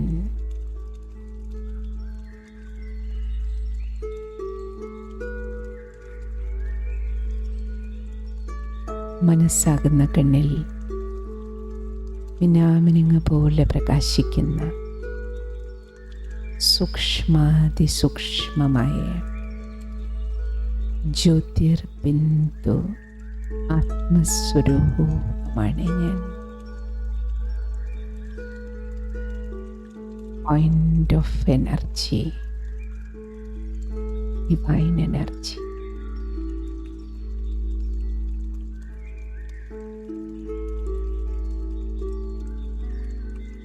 വജ്രം പോലെ തിളങ്ങുന്ന സ്പിരിച്വൽ എനർജിയാണ് ഞാൻ. ആത്മീയ ഊർജ കണികയാണ് ഞാൻ.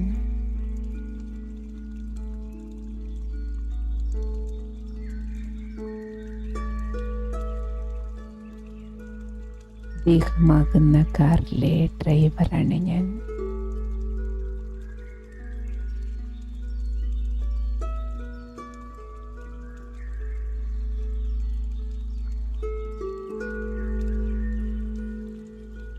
ദേഹമാകുന്ന കെട്ടിടത്തിൻ്റെ യജമാനനാണ് ഞാൻ.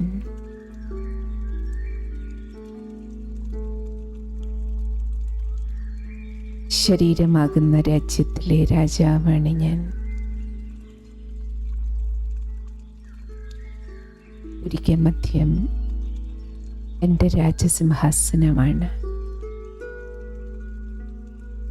രാജാവിനെ പോലെ ശിരോമധ്യത്തിലിരുന്ന് ദേഹമാകുന്ന ഈ രാജ്യത്തിലെ എല്ലാ കാര്യവ്യവഹാരങ്ങളെയും നിയന്ത്രിക്കുന്നത് ഞാനാണ്. ഞാൻ ആത്മചൈതന്യമാണ്.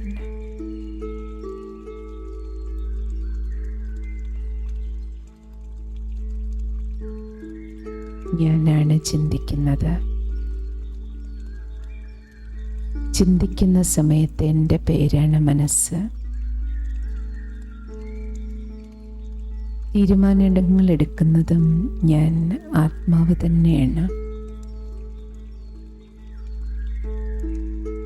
ഡിസിഷൻ മേക്കിംഗ് പവർ, ബുദ്ധി, അതും എൻ്റെ പേര് തന്നെയാണ്.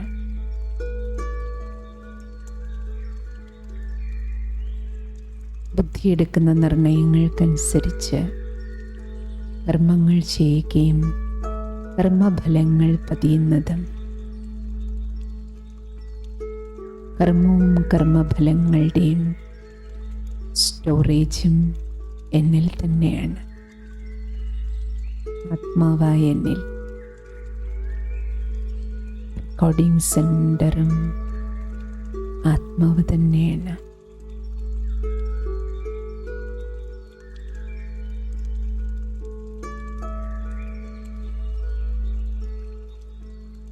ഞാൻ സത് ചിത് ആനന്ദസ്വരൂപമാണ്. ഞാനാണ് സത്യം. ഞാനാണ് ചൈതന്യം. ഞാൻ ആനന്ദസ്വരൂപമാണ്.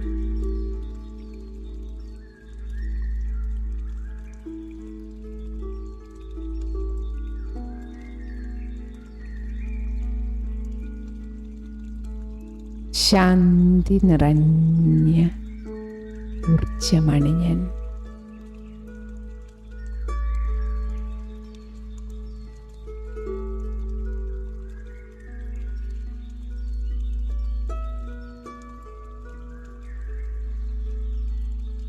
ശാന്തിയുടെ പ്രകാശപ്രകമ്പനങ്ങളാണ് എന്നിൽ നിന്ന് പ്രസരിക്കുന്ന ലൈറ്റ് എനർജി.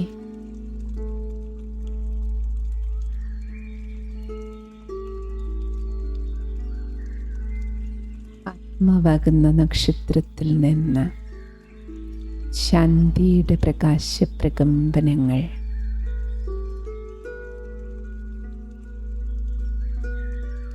തലച്ചോറ് മുഴുവൻ നിറഞ്ഞ് പീസ്ഫുൾ എനർജി ശിരസിനെ മുഴുവൻ ശാന്തമാക്കിക്കൊണ്ട് ആ പീസ്ഫുൾ വൈബ്രേഷൻസ് നാഡീഞരമ്പുകളിലൂടെ ശരീരമാസകലം പ്രവഹിച്ച് ശാന്തമായ ഡിവൈൻ എനർജി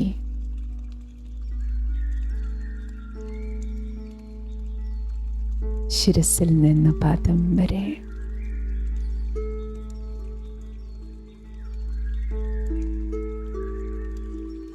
ഒഴുകുകയാണ്.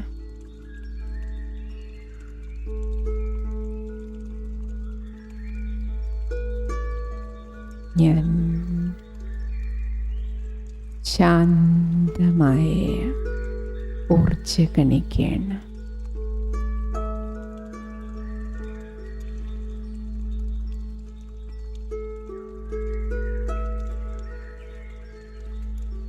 I am peaceful.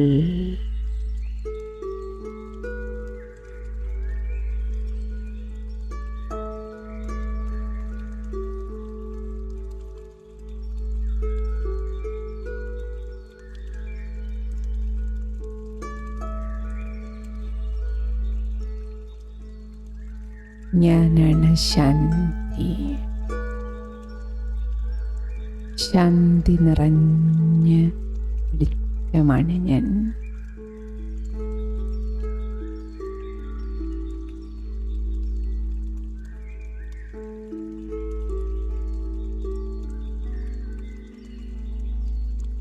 ഞാൻ ശാന്തനാണ്. ശാന്തമായൊരു പ്രകാശകണിക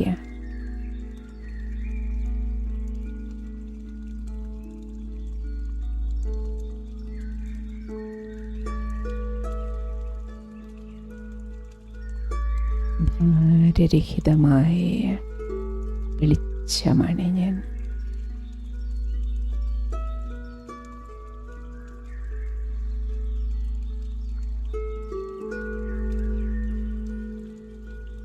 ശാന്തതയാണ് എൻ്റെ സ്വധർമ്മം.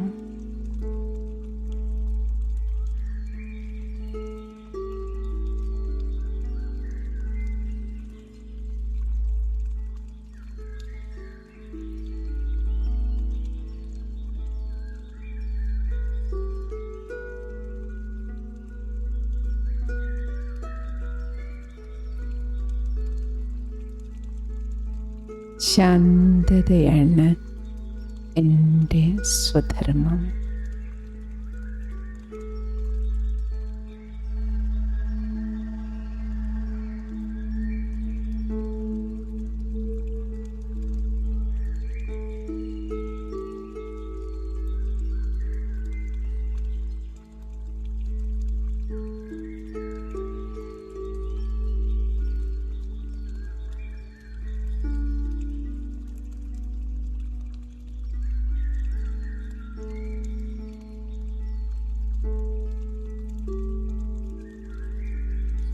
ശാന്തമായ ഊർജപ്രവാഹം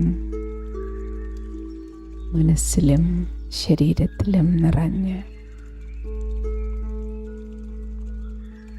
ഞാൻ എന്നെ തിരിച്ചറിയുകയാണ്. ഞാൻ വേറെയാണ്, ദേഹം വേറെയാണ്. ഞാൻ ശരീരത്തിലാണ്, പക്ഷേ ശരീരമല്ല ഞാൻ.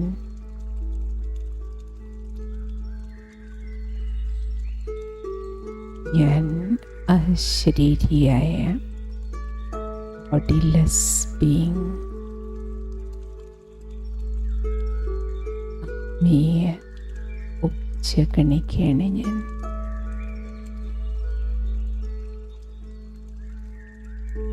ഭാരരഹിതമായ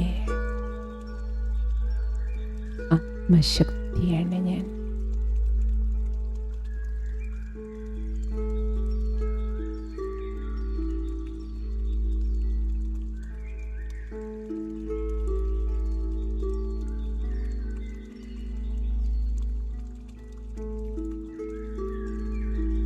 ഓം ശാന്തി.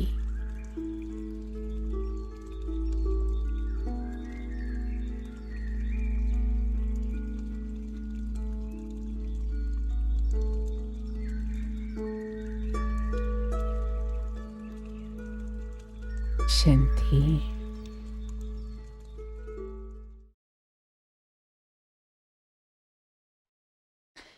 ഇപ്രകാരം നമ്മൾ മെഡിറ്റേഷൻ ചെയ്യുമ്പോൾ, ഇരുന്ന് മെഡിറ്റേഷൻ പ്രാക്ടീസ് ചെയ്യുന്ന സമയത്ത് ബോഡി കോൺഷ്യസ് നിന്ന് സോൾ കോൺഷ്യസ്നെസ്സിലേക്ക് വരുമ്പോൾ തന്നെ നമുക്ക് നമ്മുടെ ഉള്ളിൽ ഞാൻ വേറെയാണ്, ദേഹം വേറെയാണ് നമുക്ക് ഫീൽ ചെയ്യാൻ പറ്റും.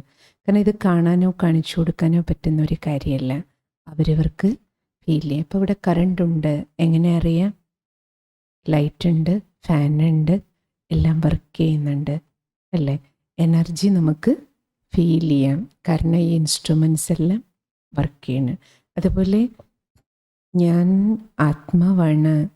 ആൾക്കാർ ചോദിക്കുക, ആത്മാവുണ്ടതിന് എന്താ തെളിവ്? തെളിവാണ് ഈ കണ്ണുകൊണ്ട് കാണുന്നത്, തെളിവാണ് ഈ വായിക്കൊണ്ട് സംസാരിക്കാൻ പറ്റണത്. എന്നാൽ ഇൻസ്ട്രുമെൻ്റ് കേടാണെങ്കിൽ, മൈക്ക് കേടാണെങ്കിൽ, വീട്ടിൽ കറണ്ടുണ്ടെങ്കിലും വർക്ക് ചെയ്യില്ല. ഇപ്പോൾ കാതോ കണ്ണോ ഏത് അവയവം കേടാണോ, കറണ്ടുണ്ടെങ്കിലും അംഗവൈകല്യങ്ങളുണ്ടെങ്കിൽ ഓർഗൻസ് വർക്ക് ചെയ്യില്ല. പക്ഷെ അതിൻ്റെ അർത്ഥം ആത്മാവില്ല എന്നല്ലല്ലോ, ഡ്രൈവർ ഇല്ല എന്നല്ല. അപ്പോൾ ആത്മാവ്, ഈ ചൈതന്യം ഇരിക്കുന്നത് കൊണ്ടാണ് ഈ എല്ലാ ഓർഗൻസും വർക്ക് ചെയ്യുക, തലച്ചോറ് ഉൾപ്പെടെ. അതേസമയം നോക്കൂ സിസ്റ്റർ, നിങ്ങളോട് സംസാരിച്ചുകൊണ്ടിരിക്കുന്നു, ഈ സെക്കൻഡിൽ ആത്മാവ് ഈ ശരീരത്തിൽ നിന്ന് പോയി എന്നിരിക്കട്ടെ, ബോഡി ഇവിടെ കിടത്തുക. അപ്പം നിങ്ങളെന്താ പറയും? ഓ, ഇത്ര നേരം ഞങ്ങളോട് സംസാരിച്ചുകൊണ്ടിരുന്ന സിസ്റ്റർ ദാ പോയി, ദാ പോയി. എന്താ പോണേ? ആത്മാവ്. ബോഡി ഇവിടെ തന്നെ ഉണ്ടാവും അല്ലേ? അപ്പോൾ നമ്മളെന്താ പറയും? സിസ്റ്റർ പോയി, മീന സിസ്റ്റർ പോയി. പക്ഷെ ബോഡി ഇവിടെ ഉണ്ടല്ലോ. മീന സിസ്റ്റർ എന്നുള്ള പേര്, മീന എന്നുള്ള പേര് ബോഡിയുടെയാണ്. പോയത് സോളാണ്, സോളാണ് പോണേ അല്ലേ? മീന എന്നുള്ള പേര് ബോഡിയുടെ പേരാണ്.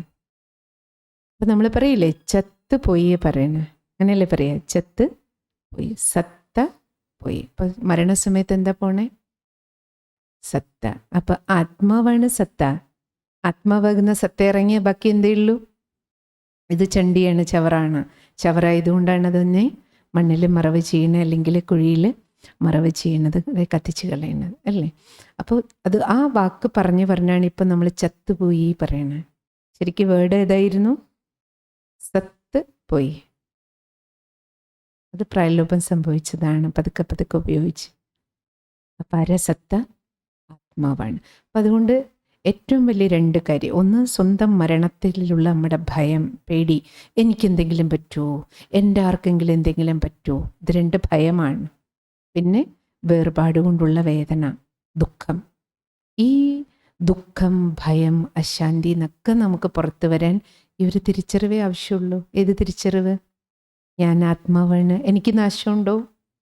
ഇല്ല. എൻ്റെ ആരെങ്കിലും നശിക്കുമോ? ഇല്ല. എൻ്റെ ആരും മരിച്ചിട്ടില്ല. ആരെല്ലാം പോയിട്ടുണ്ടോ? അതെത്ര മഹത്വം. ഗാന്ധിജി പോയിട്ട് ഇത്ര വർഷമായി, ഗാന്ധിജിയുടെ ആത്മാവുണ്ട്. ഗാന്ധിജി എന്നുള്ളത് ആ ശരീരത്തിൻ്റെ പേരാ. ആ സോളിപ്പോൾ വേറെ ബോഡിയിലുണ്ടാവും, പക്ഷെ എവിടെയാണ് ആരാണെന്ന് നമുക്ക് അറിയില്ല. മഹാനതയോട് കൂടിയ പല ആൾക്കാരും ഇപ്പോഴും ഉണ്ട്, പക്ഷെ അതിലേതാ ഗാന്ധിജി എന്ന് നമുക്ക് അറിയില്ല. അതേപോലെ നമ്മുടെ വീട്ടിൽ നിന്ന്, നമ്മുടെ കുടുംബത്തിൽ നിന്ന് നമുക്ക് ഓർമ്മ വെച്ച നാൾ മുതൽ നമ്മുടെ ബന്ധുക്കളോ മിത്രങ്ങളോ പ്രിയപ്പെട്ടവരോ ഫ്രണ്ട്സോ ആര് പോയിട്ടുണ്ടെങ്കിലും ആരെ പ്രതി നമുക്ക് ഇനി ദുഃഖിക്കേണ്ടതില്ല. എന്താ ഓർമ്മ വേണം? അവര് അവർ അടുത്ത ജന്മം എടുത്തിട്ടുണ്ട്, അടുത്ത വണ്ടി ഓടിച്ചുകൊണ്ടിരിക്കുക. അതുകൊണ്ട് നമ്മൾ അവർക്ക് വേണ്ടി എന്ത് കൊടുക്കണം?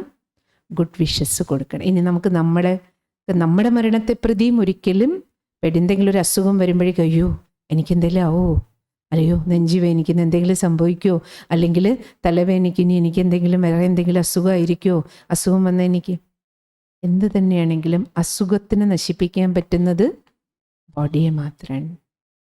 ഞാൻ ഈ വണ്ടി കേടുവന്ന എന്തായാലും എല്ലാ സാധനത്തിനും ഒരു കാലപ്പഴക്കമുണ്ട്, ഉണ്ടോ ഇല്ലയോ? എന്ത് വാങ്ങാൻ പോയാലും നമ്മൾ ഉടനെ ചോദിക്കില്ലേ ഗ്യാരണ്ടി ഉണ്ടോ, വാറണ്ടി ഉണ്ടോ, 3 മാസത്തെ 4 മാസത്തെ. അപ്പം ഈ സാധനത്തിനും ഉണ്ടല്ലോ കാലപ്പഴക്കം. കാരണം ഈ 5 തത്വം കൊണ്ട് ഈ ഭൂമിയിൽ ഉണ്ടാക്കിയ എല്ലാ വസ്തുവിനും അതിൻ്റെതായ കാലപ്പഴക്കം. പക്ഷെ ചില സാധനങ്ങൾ വാങ്ങുമ്പോൾ പെട്ടെന്ന് കേടുവരും, ചിലത് വർഷങ്ങളോളം ഉപയോഗിക്കാൻ പറ്റും, അത്ര തന്നെയുള്ളൂ. നമ്മൾ ഏത് വണ്ടിയിലിരിക്കുമ്പോൾ ഇപ്പോൾ ഒരാൾ 9 വയസ്സിൽ മരിക്കണോ, 19 വയസ്സിൽ പോകണോ, 90 വയസ്സിൽ പോകണോ, ചിലർ നോക്കൂ എല്ലാ അവയവവും കേടുവന്നിട്ട് വർഷങ്ങളോളം ബെഡിൽ കിടക്കണം, വീടുകളിൽ നോക്കാൻ പറ്റാതെ ഹോസ്പിറ്റലിൽ അഡ്മിറ്റ് ചെയ്ത് അവിടെ. കാരണം എല്ലാം മെഡിക്കൽ കെയർ നമുക്ക് വീട്ടിൽ ചിലപ്പോൾ കൊടുക്കാൻ പറ്റില്ല. അപ്പം അങ്ങനെയുള്ള കണ്ടീഷനിൽ ഹോസ്പിറ്റലിൽ നമ്മൾ വെക്കും അല്ലേ. എല്ലാവരും ചേർന്ന് അവസാനം ഏറ്റവും എത്ര പ്രിയപ്പെട്ട ആളാണെങ്കിലും നമ്മൾ അവസാനം എന്ത് പ്രാർത്ഥിക്കും? ഭഗവാനെ വേഗം കൊണ്ടുപോകും. അവരും നമുക്ക് പ്രിയപ്പെട്ടതാ, പക്ഷെ നമുക്ക് മനസ്സിലായി വണ്ടി കംപ്ലീറ്റ് കേടാ. അപ്പോൾ ഇത് പ്രയോജനമില്ല, ഇതുകൊണ്ട് ഒന്നും യൂസ് ചെയ്യാൻ പറ്റണില്ല, ഇതെനിക്ക് കാണാൻ വയ്യ. അവർ കിടന്ന് കഷ്ടപ്പെടുന്നത്, അപ്പോൾ നമ്മൾ എന്ത് പറയും? ഓ കഷ്ടപ്പെടുന്നത്, ശ്വാസം വലിക്കാൻ കഷ്ടപ്പെടുന്നത്, കഴിക്കാൻ കഷ്ടപ്പെടുന്നത്, അതുവഴി ഇതുവഴിയൊക്കെ ട്യൂബിട്ട് ഭക്ഷണം കൊടുക്കുക. അപ്പം നമ്മൾ എന്ത് പറയും? ഇനി വേണ്ട, ഭഗവാനെ കൊണ്ടുപോകും. പോകുന്നത് ഡ്രൈവറാണ്, ആത്മാവാണ്. അപ്പം ഞാനും അമരനാണ്. അതാണ് മൃത്യുഞ്ജയ മന്ത്രം ജപിച്ച പേടി, മരണഭയം ഉണ്ടാവില്ലേ പറയില്ലേ. എൻ്റെ അർത്ഥം എന്താ ഇപ്പം പിടികിട്ടിയില്ലേ? മൃത്യു എനിക്കില്ല. ആർക്ക്? ഞാൻ നശിക്കില്ല, എൻ്റെ ആരും മരിക്കില്ല, നശിക്കില്ല. ഞാനും അവിനാശിയായ ആത്മീയ ഊർജമാണ്. എൻ്റെ എല്ലാവരും ആത്മീയ ഊർജം, ഈ ലോകത്തിലുള്ള എല്ലാവരും അല്ലേ ഒരു വണ്ടിയും ഒരു ഡ്രൈവറുമാണ്. അതിൽ നിന്നിറങ്ങുന്ന ഊർജമെല്ലാം വീണ്ടും എന്ത് ചെയ്യും? അടുത്ത വണ്ടിയിലേക്കാണ് പോണത്. So be careful. എന്താ കാര്യം? ചെയ്യുന്നതെല്ലാം ചെയ്ത് മരിക്കുന്നതോടുകൂടി അങ്ങ് തീരും. അങ്ങനെയാണല്ലോ ആൾക്കാർ ആത്മഹത്യ ചെയ്യണേ. എന്തെങ്കിലും പ്രശ്നം ഉണ്ടായാൽ ഇപ്പം എളുപ്പ വഴിയതല്ല ചെയ്യണേ, ഈ കഷ്ടത്തിൽ നിന്നൊക്കെ രക്ഷപ്പെടാൻ പോയി ചത്തുകളയാം. അത് മുങ്ങിച്ചെത്താലും വിഷം കഴിച്ച് മരിച്ചാലും എങ്ങനെ മരിച്ചാലും മരിക്കുന്നത് ഏതാണ്? ആത്മഹത്യ എന്ന് പറയും. ആത്മാവിനെ അല്ല ഹത്യ ചെയ്യുന്നത് ഏതിനെയാണ്? ശരീരത്തെ. ശരീരഹത്യ എന്നുള്ള വാക്കാ ശരി. ആത്മാവിനെ നശിപ്പിക്കില്ല. ശരീരത്തെ ഹത്യ ചെയ്ത് കഴിയുമ്പോഴാണ് ഡ്രൈവർ ഇറങ്ങി കഴിയുമ്പോഴാണ് ഡ്രൈവർക്ക് അമ്മളി പറ്റുക. അയ്യോ ഇനിയും ജനിക്കണമല്ലോ എന്നുള്ള തിരിച്ചറിവ് പക്ഷേ ഉണ്ടാവും. അത് ജീവിച്ചിരിക്കുമ്പോൾ ഉണ്ടെങ്കിൽ ഈ പണി ചെയ്യുമോ?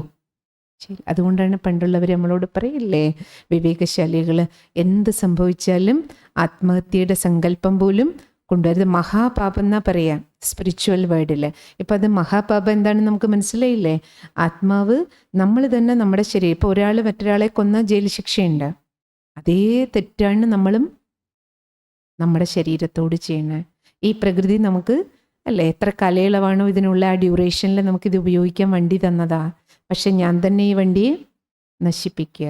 അപ്പം ഞാനതൊരു വലിയ തെറ്റാ ചെയ്യണം. എന്ത് ചെയ്താലും അല്ലേ കർമ്മം ഇവിടെ പതിയുന്നത് കൊണ്ട് ആരെന്ത് ചെയ്താലും ആ കർമ്മത്തിനൊരു ശിക്ഷ ഉണ്ട്. അപ്പം ഞാൻ തന്നെ എൻ്റെ വണ്ടിയെ നശിപ്പിച്ചാലും അതിനൊരു പണിഷ്മെൻറ്റ് എനിക്ക് ഫേസ് ചെയ്യേണ്ടി വരും. അപ്പം അടുത്ത വണ്ടി എടുത്തിട്ട് ഈ ചെയ്ത തെറ്റിൻ്റെയും കൂടി ശിക്ഷ ക്ലിയർ ചെയ്യണം. വിഷമം മാറ്റാൻ വേണ്ടിയിട്ടാണ് പോയി മരിച്ചത്. പക്ഷെ ചെയ്ത പ്രവൃത്തി ഈ രീതിയിൽ സ്വന്തം ദേഹത്തെ നശിപ്പിക്കുന്ന പ്രവൃത്തി ചെയ്യുമ്പോൾ അത് കൂടുതൽ എന്ത് ചെയ്യും? വിഷമമുണ്ടാക്കുന്നതായിട്ട് മാറും. അത് വീണ്ടും ഒരു മൈനസും കൂടി നമ്മൾ കൂട്ടിച്ചേർക്കുക, ഒരു കണക്കും കൂടി ഉണ്ടാക്കുക. ആ കണക്കൂടെ നമുക്ക് സെറ്റിൽമെൻറ്റ് ചെയ്യേണ്ടി വരിക.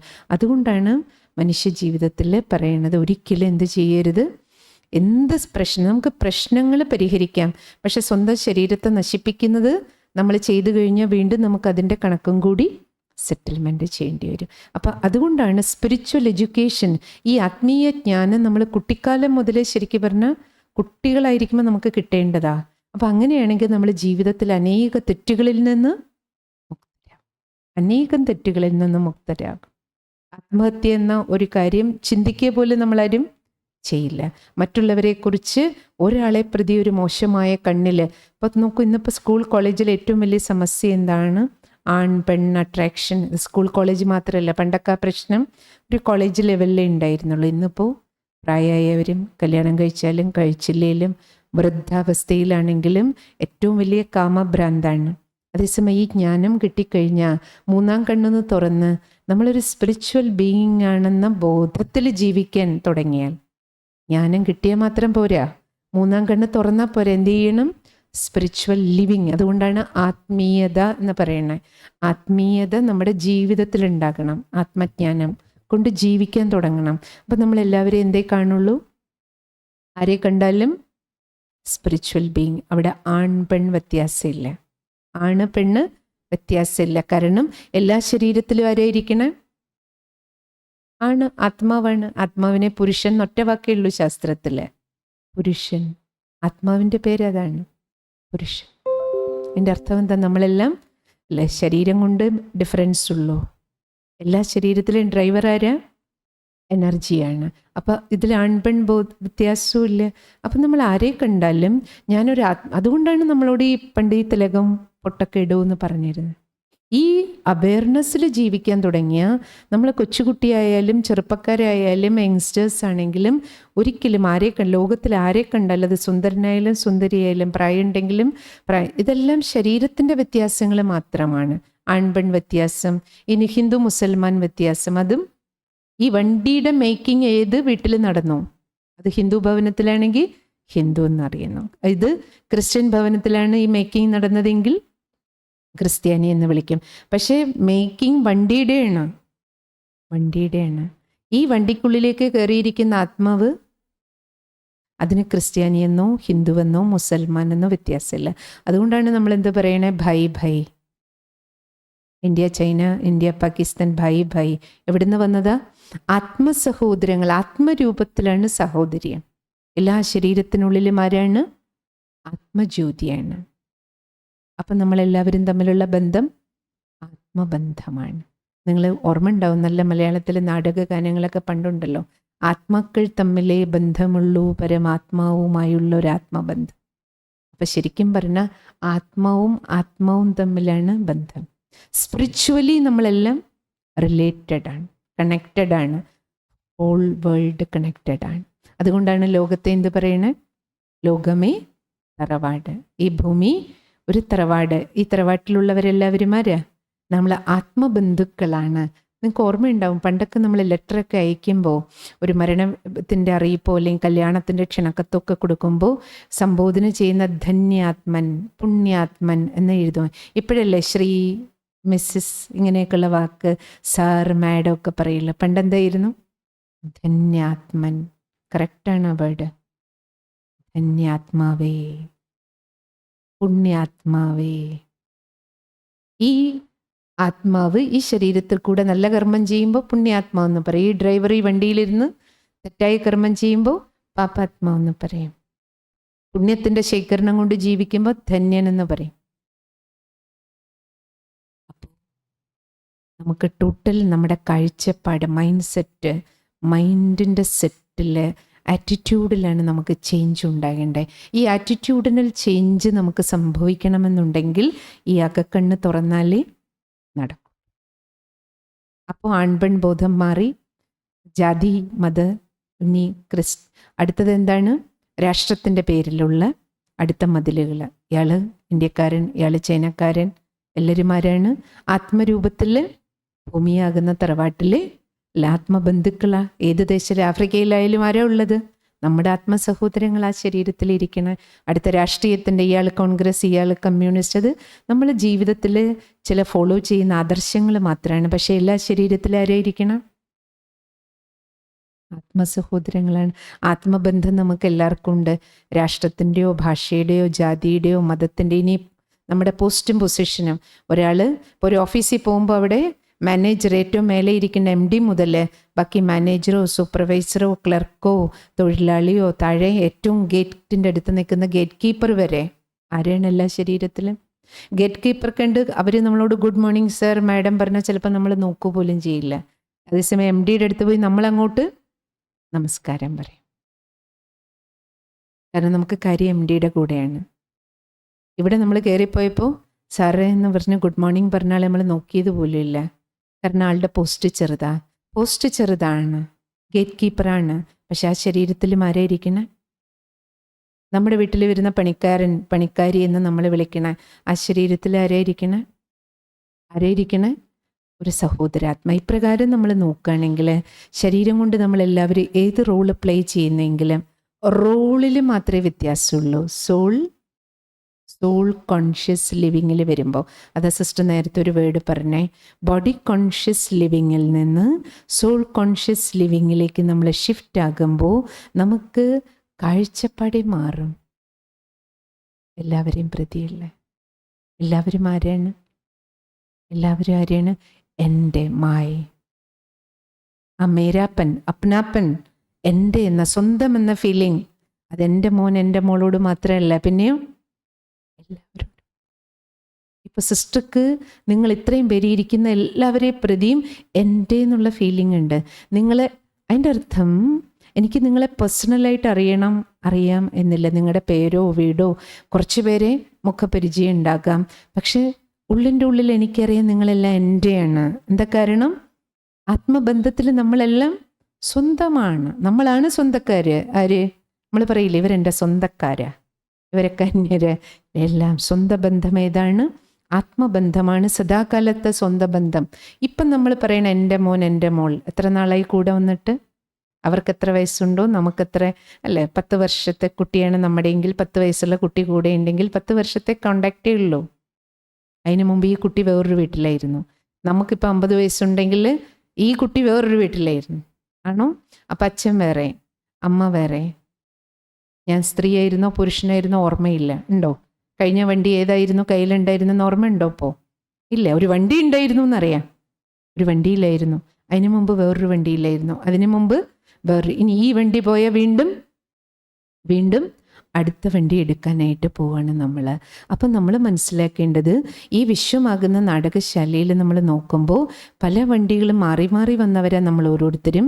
ഇനിയും അടുത്ത വണ്ടി മാറാൻ പോവാണ്. ഇപ്പം നമ്മൾ എൻ്റെ പറഞ്ഞ് നമ്മുടെ കൂടെ ആരൊക്കെയുണ്ടോ അവരും ഇപ്പം എൻ്റെയാ. ഇന്നലകളിൽ വേറെ എവിടെയോ ആയിരുന്നു. ഇനി നാളെ ഞാൻ ഈ വണ്ടി മാറി വേറെ വണ്ടി എടുക്കുമ്പോൾ ഇവരാകണമെന്നില്ല എൻ്റെ കോ ആക്ടേഴ്സ് കൂടെ. അച്ഛൻ മാറാം, അമ്മ മാറാം, മക്കൾ മാറുമല്ലോ, തീർച്ചയായും മാറില്ലേ?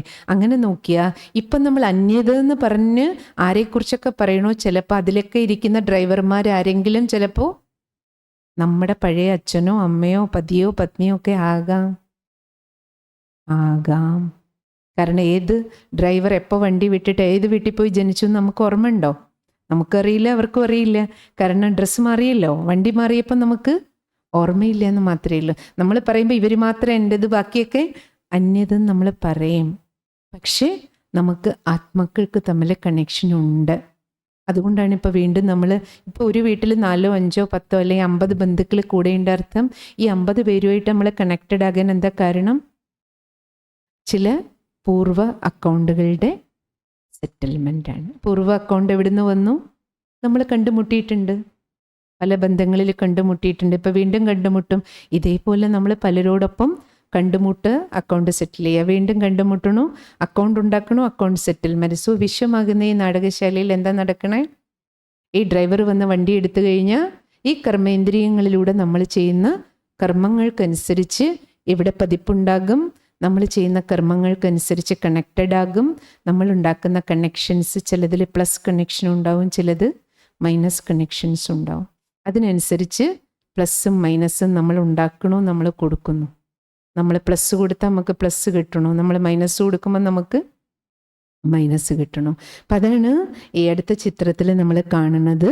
നമ്മുടെ ജീവിതയാത്രയിൽ നമുക്ക് ഈ വണ്ടി മാറി നമ്മൾ ഓരോരുത്തരും അടുത്ത ചിത്രം ഈ അടുത്ത വണ്ടി നമ്മൾ എടുക്കാൻ പോകുന്നതിനെ കുറിച്ചാണ്. അടുത്ത പുനർജന്മത്തിൻ്റെ ചക്രത്തിൽ നമ്മളെല്ലാവരും ചുറ്റിക്കൊണ്ടിരിക്കുകയാണ്.